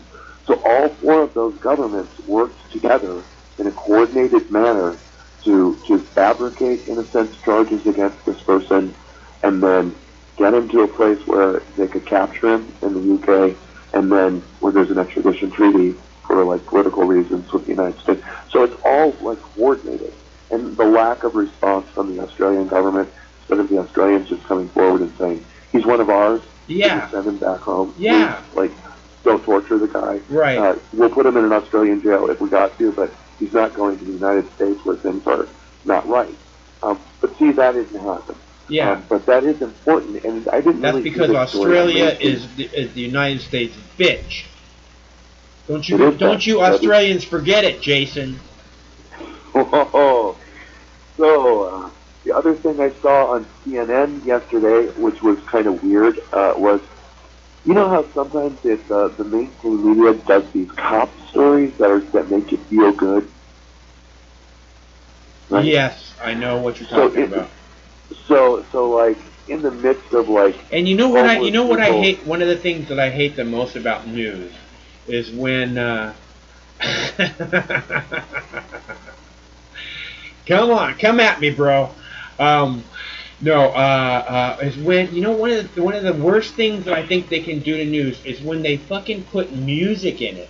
You know what I'm talking about? Like that kind of like symphony music that's like really low, and you might not even notice it, but it's like meant to raise the tension of what it is that they're saying or highlight that moment or whatever.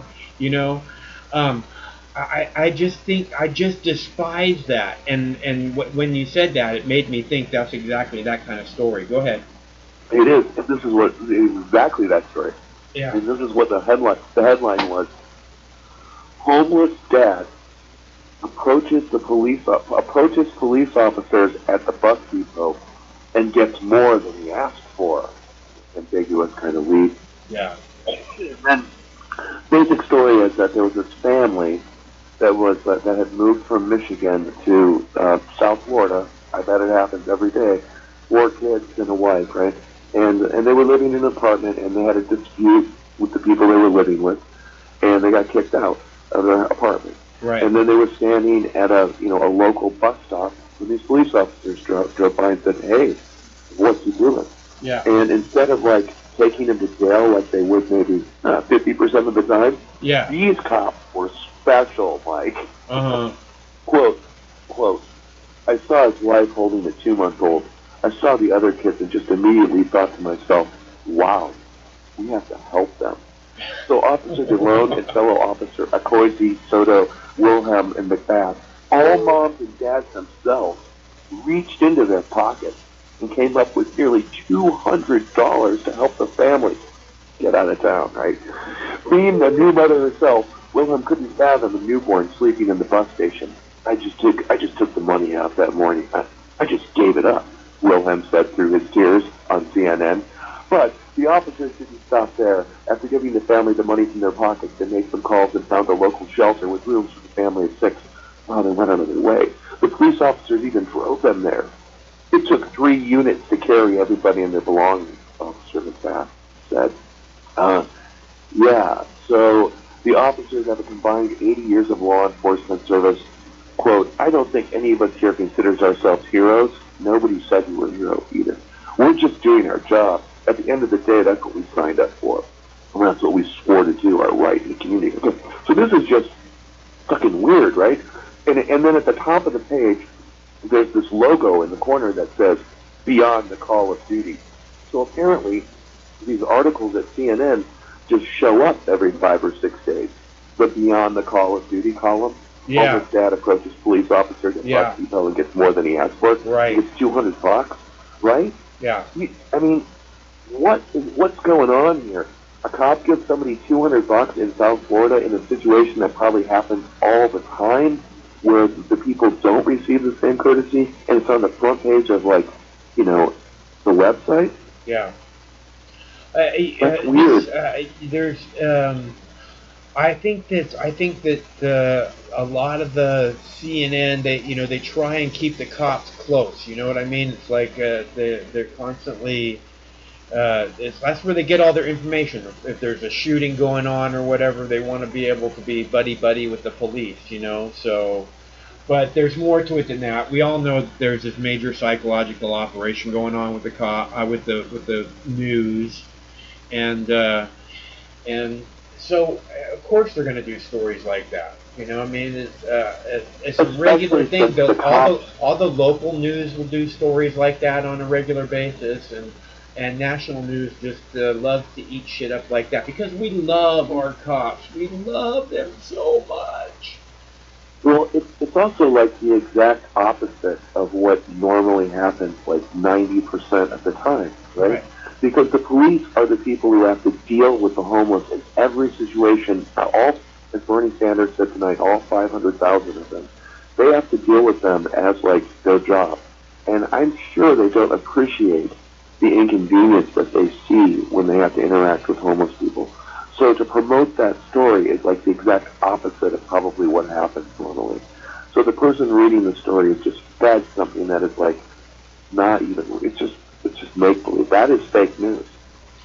It is. It's totally. It's worse than fake news. Okay. And again, this is you do not manipulative. This is agenda-driven propaganda. You know what I mean? This is we're not the bad guys. We're the good guys. And that has a serious agenda, and it's more than that. More than it being a serious agenda, it's total propaganda. And in my opinion, it's war propaganda. And again, drug war propaganda, because a huge part of what's going on in this country is because of the drug war. And with a huge part of what's going on with the cops is because of the drug war. And this shit, and war propaganda, whether it be drug war propaganda or international war propaganda, is an international war crime. So when you call these people who are international war criminals fake news, you're really making light of what they're doing. So I highly recommend that you know, don't use that term at any. I was being facetious Yeah. when I used the term, but Yeah, I heard that. I heard that in your voice. Sure. Yeah, the drug war in the connection with banks too, right? It's crime, it's money in the underground economy, and there are financial institutions around the world who have gotten in trouble for having to clean that money to make it clean for people to use in the above ground economy. So it is about international criminals, and it is all tied in with the economy and with like political control. Like who goes to jail for drug offenses? Generally, poor people or people who have been discriminated against. They go to jail first in this country, not wealthy middle class people typically. They do, but not typically. Yeah. So on that note, other debate. There was good news. You probably already talked about this, but Booker did strongly come out in support of legalizing marijuana tonight in the debates. Was it that discussed? really Was that a big topic of discussion? It came up like a couple of different times. Huh. Tulsi Gabbard did mention that she was opposed to the drug war and we need to end the drug war, but I thought it was extremely, I don't know, it's brazen. I know Booker has supported that policy. It's not a new position for him, but he spoke loudly and vocally, talked about the amount of people in jail and the cost to his community, the cost to all of us, our freedoms, that type of thing. Yeah. And he was really specific. His eyes were big, and he said it clearly. Marijuana needs to be legalized, you know. And then Joe Biden naturally. I'm very leery. I wish people would say marijuana needs to be decriminalized, you know, because the president. I think the president could do that with the executive order, the swipe of a pen. But I'm very nervous about this. You know, marijuana has to be legalized because once the federal government, like when there was dispensaries all over Canada where you could go, stores where you could go and buy weed, and then once they legalized it, they ordered all of those stores closed, and then there was no stores for like almost 2 years, you know, and well, there was some people bought it, but you know, I'm really afraid that the government's just wanting to get their hands when anybody, like somebody like Cory Booker says, you know, marijuana needs to be legalized. Yeah. I feel Well, like so it's just so that we can get our police state finger into that shit, you know. Well, he's saying that he wants it to be legalized because of the revenue stream. Just like that guy from Ohio. He looked like the smoking man from the X-Files. Remember that guy, John Boehner? Yeah. Remember that guy? Yeah. He like went right into private industry, like working for a cannabis company. Which shows you that, you know, the entire time he's been completely full of shit while he was in Congress. He's just been It's about money. Yeah. But I don't think the ideas are mutually exclusive. Like, I think you can have cannabis be legalized so that a person can go to a store and buy it in a regulated kind of economy, if that's what they want.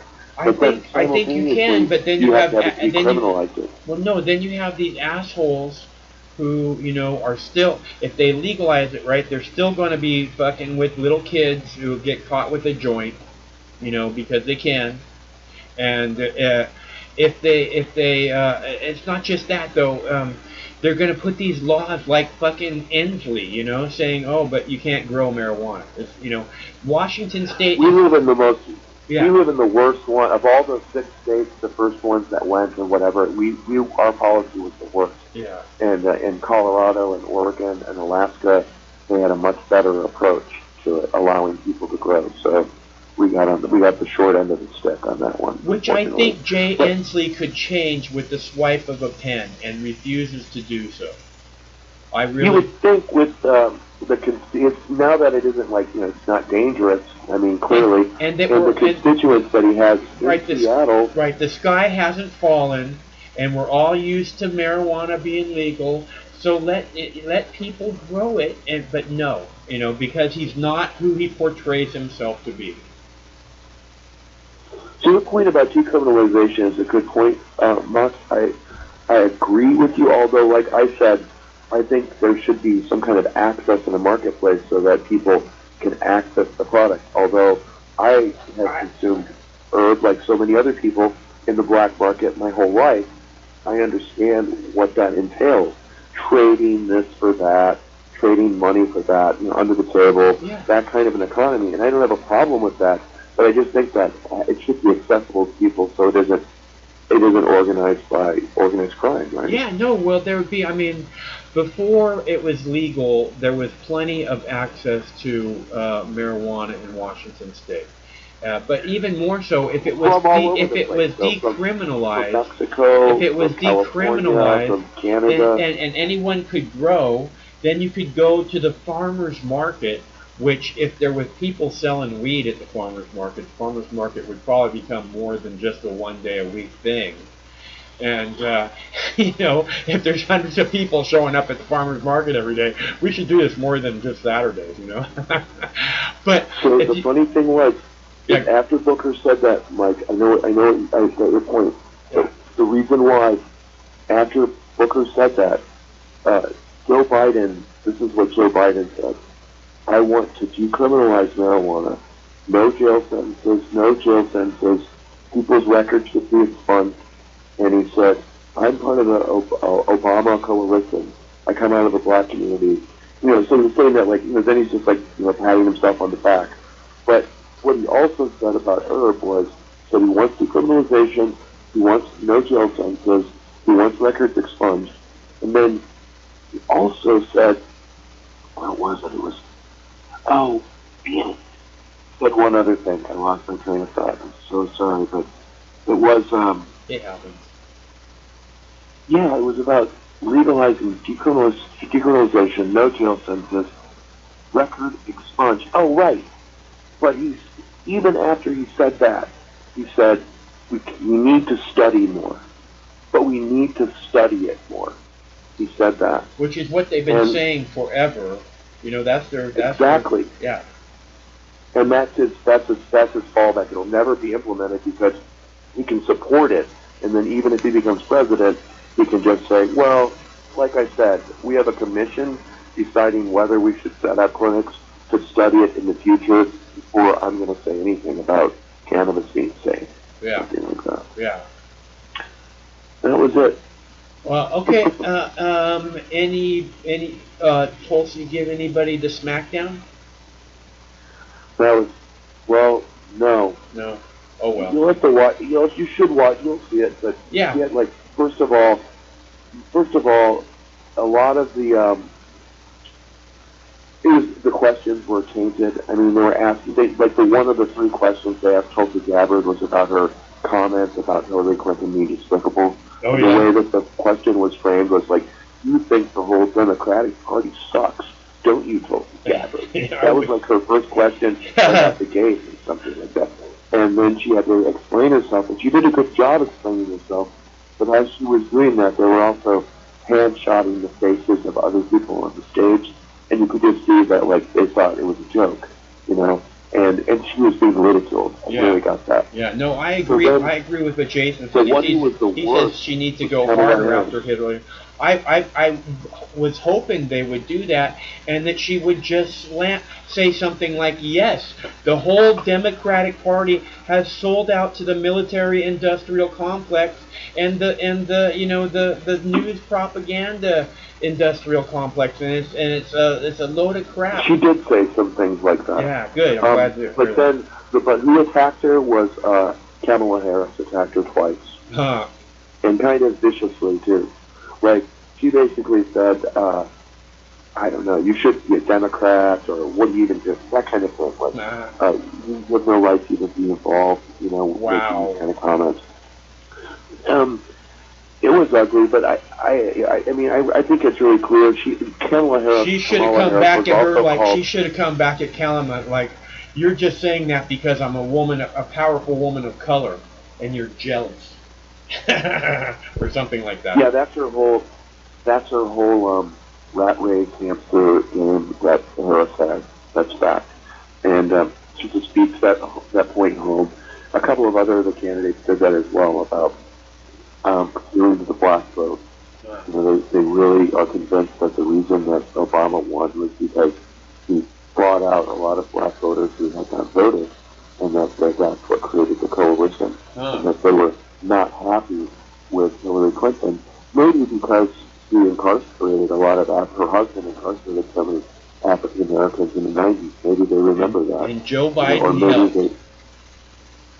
And Joe Biden. So anyway, that's what Booker and Harris are kind of promoting, and that's, again, I'm not happy about it necessarily, because I believe that the focus on identity politics draws away from Medicare for all, draws away from ending the wars, draws away from other issues that could directly help you. $15 an hour minimum wage, for example. Basically, like Bernie is saying, that those are the things that need to be discussed instead of talking about identity politics or Trump deranged syndrome. Yeah. Well, I agree. I mean, the issues need to be focused on, and it's unfortunate that they want to distract with bullshit about Hillary. Yeah, they didn't mention Bolivia once either, Mox. I want to mention that. There was a 2-hour debate, 15 fucking pages. They mentioned Ukraine, they mentioned Syria. Oh, that was the other thing. Kamala Harris said, and you went and talked to a dictator in Syria. I would never do that. I think Pete Buttigieg might have said something about judgment, and I have the judgment to know that wasn't the right thing to do. Wow. And she responded by saying, let's just all weigh in on what a piece of shit Tulsi Gabbard is. Is that right? Yeah, and she something like that, and she responded to Pete Buttigieg by saying, she basically said that if you're going to be president, you have to be able to negotiate with people that you disagree with. You have to be able to sit down and talk to people, and that however you feel about them, you shouldn't do that. And then I think Pete Buttigieg even got a little retort back and said, well, I would have never met with the leader of North Korea or something like that. And she reinforced the point by saying, you got to meet with those people, because that's part of what your job is negotiating. And you got to negotiate with people before you raise arms and go to war with them. Otherwise, you're just a crazy person. And that's the only hope, is negotiating with those people. I mean, these are the people that must be negotiated with, and that's why Buttigieg is a horrible candidate. Okay, he's a police state firster, and he doesn't give a shit about anything but himself. He's for private, and he's no diplomat. What's that? Both Biden and Buttigieg both were defending private insurance companies. Now think about this, right? You walk down the street, say you go to your grocery store, whatever, you go to Safeway or something, you're standing in line outside the store, you just talk to people, you say, like, of all the people you love in the world, on a scale of 1 to 5, how much do you love your insurance company? Specifically, your health insurance provider. Don't you really love your insurance company? Don't you think you have the right to? I mean, what would life be like if you didn't have to pay them $500 a month for your family's insurance? Would you feel better? No, you love your insurance company, don't you? That's what Pete Buttigieg and Joe Biden were saying. It's a loser, man. It's only going to appeal to middle-class suburban voters. Again, he's a police state firster. So that means he's just plain status quo. There will be no forward movement on the drug war with Pete Buttigieg, and nothing will improve. I see nothing in the guy. I don't understand any appeal of Pete Buttigieg, except for that he's a young, handsome veteran. That's it. And he's a mayor. I mean, he thinks he's some kind of an executive guy. You know what I mean? He's a fucking mayor. Give me a break. So there was, like I said, there was a coup last week, in the last 2 weeks, and not one of those people on the stage mentioned the word Bolivia. A government was overthrown with the support of the National Endowment for Democracy and with the support of the Central Intelligence Agency's leader, Mike Pompeo, with the help of the Organization of American States, which is a U.S.-sponsored Latin American kind of organization that we used to wield for our policies and push people around with it. All that happened. And they talked about foreign policy for about 30 minutes on that stage, 40 minutes. And not one person mentioned the word Bolivia. Not one. Not even Bernie Sanders did. he mentioned it in the press, but he didn't mention it in the debate tonight. Yeah. It's disappointing. I hate the debates. They're just, you know, they're too short. They're not, you know, and they're slanted. You know, they're meant to make sure that certain candidates don't, you know, are you know what I mean? Like you're saying, they start off with this like let's bash Tulsi question or whatever. You know, it's not what the debate should be. If you were to take the questions out of the audience, not set up questions where we already know what the person's going to ask, but people who just walk up to a microphone and ask a question, and then they all discuss it amongst themselves, that would be something that would be real. What these people are doing is some kind of, you know, brainwashing, programming, you know, bullshit. And to expect that they might talk about Bolivia is just, you know, I mean, has CNN done one story about Bolivia? Probably, but Probably you know, not. Or if they have, it was buried. It's not yeah, gonna it come was back at up. like 1 a.m. in the morning, West Coast. Yeah, you know, on the page for like a half a day, right, and then it lasted. disappears Yeah, forever. it lasted for 90 seconds. They do that. Oh, the other day, I think it was Drunken Pete who called and said, watch the video about how long is a piece of string. Uh huh. Remember that? I like how long is a piece of string, and then he was talking about No, like, that wasn't molecular Pete. That was chemistry. another. That wasn't Pete. That was another caller. But go ahead. All right, sorry Pete, but whoever made the comment, I followed up and looked for that video, and I found the link for it in a Google search, but I couldn't access the video, and I'm pretty good at like finding the video that's free. Like, that's my whole modus operandi. I hate paying for shit. And I looked. No, I've never bought a computer. Yeah. I don't like to pay for content. So I try to find it. And one of the first sites that came up was topdocumentaries.com, I think it is, which is one I used to go to about 10 years ago. Yeah. It was very popular.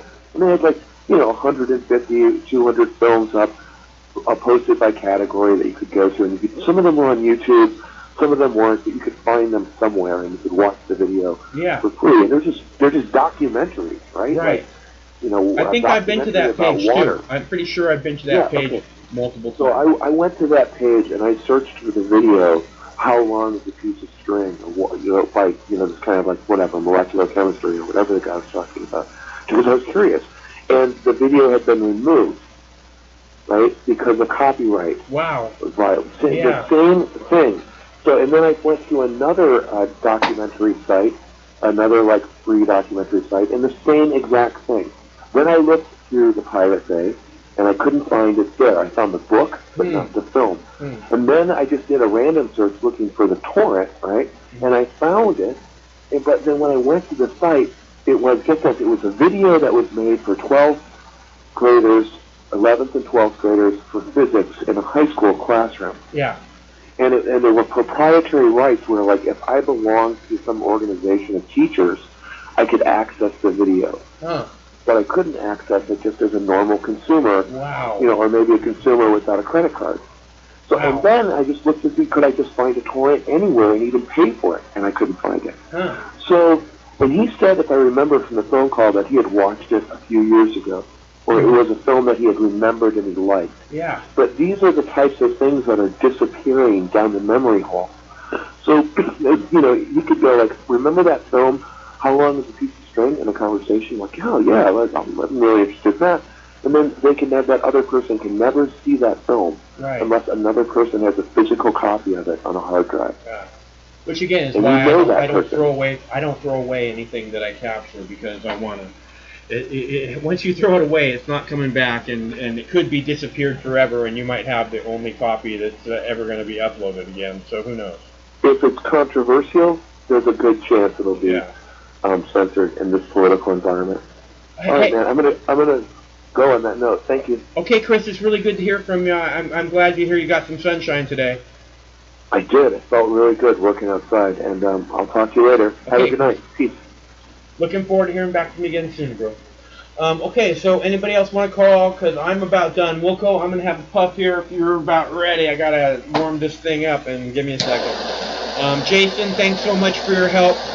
Anybody else wants to help, there's clickable links there in the text body of the video, or here's some links on the chat room. Be sure and subscribe to the C-SPAN Junkie page. We're doing this every day, Monday through Friday, at 7 p.m. Pacific.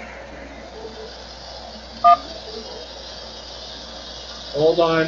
Hold on. Hold on. Hold on. Hold on. Hold on. Hold on. All right. Who's this is? Hello? Yeah, Michael, what's up? Hey, who's this? Steven James. Hey, what now? Hold on. Oh, Stephen James? Is that what you said? Yeah. Hey, Stephen James. How's it going, man? Hey, Michael. Yeah, man. Yeah, you can hear me, right? I can hear. Can you hear me? Yeah. Oh, okay. Well, you having a pretty good night? I'm having a fine night. I'm actually having a pretty good day. It was lots of sunshine and the dogs are happy and could be worse. That's all I'm saying. That's good. I mean, like, there's a few things I wanted to go ahead and give you guys. I mean, like, basically, we ended up finally had somebody reconfirm what I ended up saying a little while ago about the sea cucumber or the sea sport. The sea cucumber being the first animal that was actually had endocannabinoids established in the system. I'm really happy somebody else ended up touching on that point. That made me, just it was like a National Geographic thing, It was really nice that, Yeah, and I think, and the thing is that it something that's so integral to so many species on the planet, and then it's being taken away from this one species as if somehow it's an evil thing. But it's so integral that I honestly believe this is where we're getting our epidemic from. Our epidemic of dementia, our epidemic of cancer, our epidemic of Alzheimer's is coming from simply cannabis being taken away from the people. Go ahead. True. I 100% believe that, because the weird thing about endocannabinoids is that it retrains your body to go ahead and find its homeostasis to where it doesn't hurt itself. It actually ends up just finding its normal being. Right. Know? Yeah. Right. No. So, I mean, go ahead. It is like a panacea, which is why when you were talking about the Rick Simpson oil and all that, I'm run from the cure, baby. Yep, that's the one. I mean, all the people in the chat were touching on all these points that made me think that I was stupid and crazy when I was younger researching all this. But apparently, I was actually doing my due diligence to not be a dumbass. That's why I keep saying this is we're being punished. This country has been at war with me since I was 15 years old for making the smartest alternative choice. Right? Getting high is again being part of the top of the food chain. This is what it means to be top of the food chain, is you're going to eat things like lasagna and mushrooms and pizza and you're going to put things in your body like ice cream that make you feel fucking so good, but also like marijuana that make you feel so good. But then the government takes it from you, makes you into a criminal for doing it, and it's the safest thing. Your brain is going, no, this is the safest choice. Alcohol is very dangerous. We've seen people die from it already. Marijuana is the safest choice, and you're told again and again, lied to again and again, into, no, marijuana is dangerous. It's a gateway drug. It's all these horrible things. Yeah. Well, I mean, like the thing is like they seriously doubled down when they ended up passing the Synthetic Analogs Act, where any cannabinoid is now like any drug that is similar to any other drug, no matter if it's not the same drug, a different drug, any other class of drug, if it's the same as this other thing, basically we're going to go ahead and classify it as that, and it's illegal now. What? So you're telling, no, it doesn't make any sense. It really doesn't. You know? So No, the whole except for they make they have their finger on the throat of the people when they do this. That's the only way that it makes sense. I mean, like, okay, take a look at it like this. One of the most psychedelic, heavy-induced drugs that you end up taking every night is dimethyltryptamine when you end up having a dream and you go to sleep. Okay. So I mean, like, and tell you the truth, dimethyltryptamine, DMT, is the most common thing there is. You can extract it from your grass in your lawn. Okay? Yeah. It's in everything. I mean, like 48% of all living things have dimethyltryptamine in it. Okay? And I mean, like, that's just, like, insane. So we end up making it every night when we end up going to sleep. Right. We do that a lot. I think there's at points in our lives when we're able to actually make cannabinoids, too. But I think as we get older, we're not so good to do it. Oh, yeah. Yeah. Yeah. No. I mean, like, check this out. There is a actual, there are deficiencies that people can have, like CEND, clinical endocannabinoid deficiency. I mean, like, you can go ahead and, like, lose the ability to go ahead and produce your own cannabinoid, which is andanamine? I don't know. I don't know how to say that.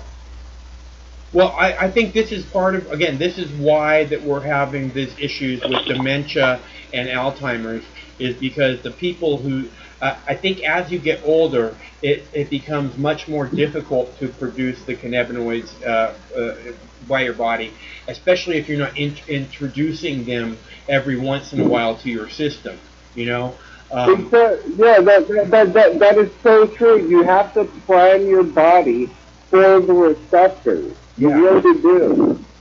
So, I mean, like, the thing is that I have endorphin deficiencies. Like, my body does not produce endorphin. Okay?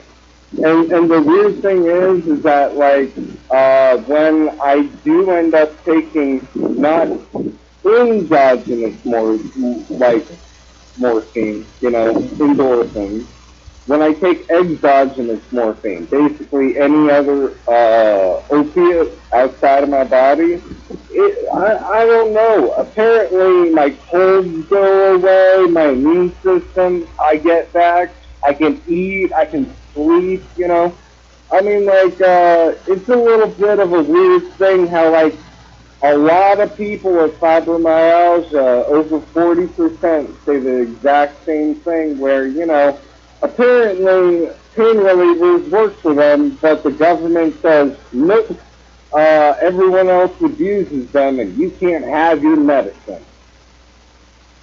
Well, I think that the government's going to get, like, and again, that's why I don't want, I hate the thought of the federal government, making the rules about what we can and can't do with marijuana. You know what I mean? It's just, I'm terrified by the thought of that. I mean, not that they're already not doing that, but, but they're basically focusing on what we can't do with marijuana right now. I'm really worried about them, putting their You know, because of the way they dole out freedom. The first thing they say is, okay, we're not going to arrest anyone for having marijuana, but we're not going to have any stores yet available. And then we're going to have the store, okay, you can open stores, but we're not going to let people grow marijuana until the stores are actually open. So there won't be any weed in the stores when they open the stores, you know. It's just so, but you can have marijuana, but you can't have edibles or concentrates because we have to study that more. You know what I mean? It's just little baby steps will let you have this little baby step of freedom. Here you go, because we own the freedom, and maybe we'll give you a little more if you're good. Hey, Mike. Yeah. In my hand, I have 10,000 poppy seeds to grow whatever opiate I want. Wow! Congratulations. Okay. These are the real deal things. I see multiple beer kits over in the corner. I have over 150 seeds of marijuana seeds in my storage. I mean, like, what the fuck is gonna happen? Like, if the world goes to shit. I'm still gonna go ahead and get what I need, but the thing is that I'm just gonna go ahead and have to do it myself. Oh no! What's the big boogly man? I keep saying you gotta. The more people that are growing marijuana, I personally believe the better the place the world will be. So I just want to encourage everyone who can do it legally to grow. I mean, you know, at least be prepared to grow, because, like I said, if they say, okay, we're going to legalize marijuana, there's a good chance they're going to shut down all the stores and they're going to be closed for like 2 years before they open any new stores. And then when they open the new stores, you know, nationwide, they're going to be very limited amount of stores. There's not going to be any weed in the stores when they first open them. Everybody's going to be desperate to get weed. It's going to cost a fortune. Learn to grow weed. Learn it now, and teach your kids. It's going to be a giant business in the future once they fucking take the rules off of it. That is true. I really want to learn how to grow seeds. I really want to learn. I think that would be so cool. But I got to learn how to grow weed properly first. Oh, I do too. I have never really tried my thumb, you know, trying to be green. You know, I never tried to be green yet. Well, I'm getting closer. I'm gonna start. I'm gonna start my 4th try this time. And it's gonna be amazing. It's gonna be like an amazing grow, man. I have like my ultimate dream grow setup this close to happening right now. So couldn't ask for much more than that. It sounds good. I mean, like, the thing is that I'm working with, you know, my bare basic minimum that I can. So I'm thinking I got the light and I got a few mirrors. I'm thinking that if I end up just bouncing the light off the mirrors, I might be able to go ahead and like redirect all the energy from that to grow the plants, you know? It's worth a try. It's worth a try. You got 150 seeds. What are you waiting for? You're only going to grow a couple of them at a time, right? Technically, I do not own the property. Oh, I hear you. Yeah. Yeah, I mean, like, if I was able to go ahead and do anything like that, it would definitely probably be with the poppy seeds. Right on. You just put them in the front yard? Well, I mean, like, technically they're not illegal to grow. Yeah. You know? So you grow them in the front yard or the backyard or whatever? I mean, like, on the side of the property or, you know, wherever. You make tea out of that? Like, you make tea out of them, or what do you do with them? Tell you the truth, this is actually the first time I ever ended up buying poppy seeds. I hear a lot of people, they dry the bulbs and they make tea out of the bulbs. That is the method. That is the method. You end up making opium tea for poppy tea. Yeah, that's what I hear. So, give it a shot, man. It sounds like fun. Hey, tell you the truth. Whoa. Check this out. it is a better medicine than the stuff the doctors would give you because it is a whole plant-based medicine, and it has soybean, it has like morphine, it has like codeine, it has all the different medications together combined actually works better than separated, like Western medicine. I think you could probably make yourself very happy with a cup or two of opium tea a day. I think that would eliminate all my alcohol drinking. Oh well, alcohol sucks, dude. Whatever it takes to get rid of that, you're probably better off. Probably. You know, I should actually really consider that. All right. Go ahead. Yeah, okay. I mean, like, the unusual thing is that, you know, they only grow during, like, a certain period of the year. And, Yeah, no, I hear you. I know what you're saying. It snows in Reno. I know, but I mean, like, you understand we just ended up celebrating that whole Veterans Day, and we had the whole rainbow poppy thing that like, literally irritated me to, like, no point. Like, you do not dishonor the fucking soldiers like that. You please do not dishonor the soldiers. It's not a matter of dishonoring soldiers, okay? And there's lots and lots of gay soldiers. You know that, right? Yeah. That's fine. It's just like when you force every kid to wear it in the school. No, I hear that. That's messed up. I agree. That was really messed up, and people should have the right to say yes or no and participate or not participate, and participate the way they want. That's what being gay is all about. That you can't tell me that I have to act like this over here because I'm not like this over there, because I don't want to act like this over there. Exactly. I'm okay. My great grandfather ended up escaping from Great Britain to actually run to Canada. My great grandfather had 16 children, which my grandfather was one, and my grandfather ended up having, you know, like a whole bunch of kids, and my dad was still Canadian, born in Montreal, Quebec. Right the on. thing is I'm the firstborn American. I love my heritage. I love being American. I love the Wild Wild West. I love Canada. I love Great Britain.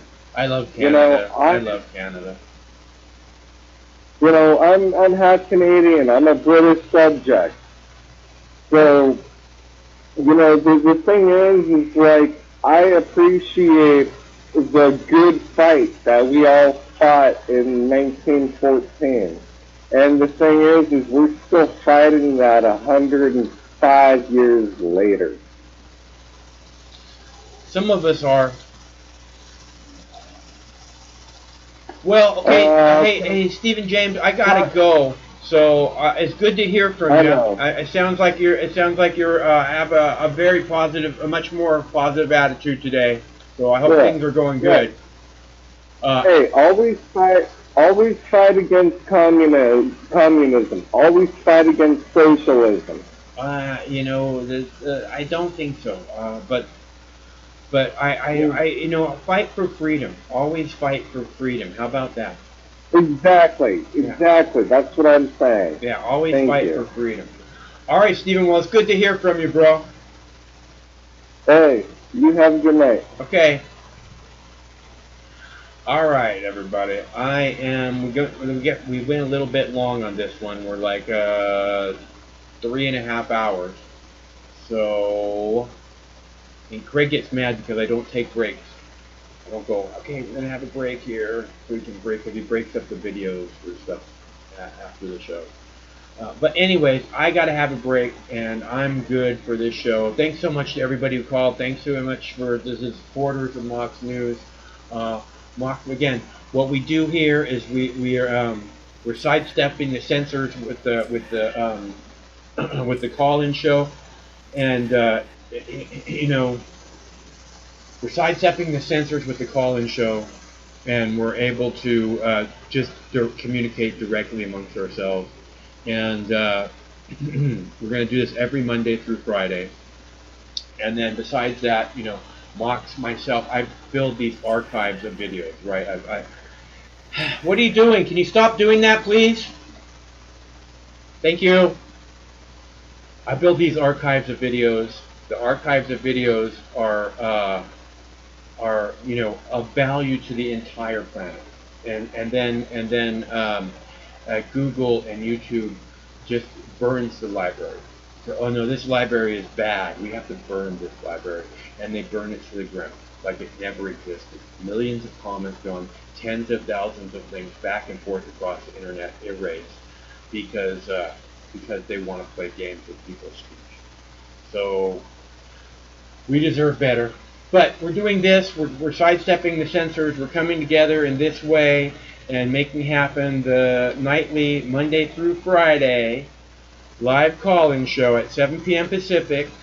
Be sure and go and subscribe to the C-SPAN Junkie YouTube page, because the C-SPAN Junkie YouTube page is where I will be posting normal daily news, okay?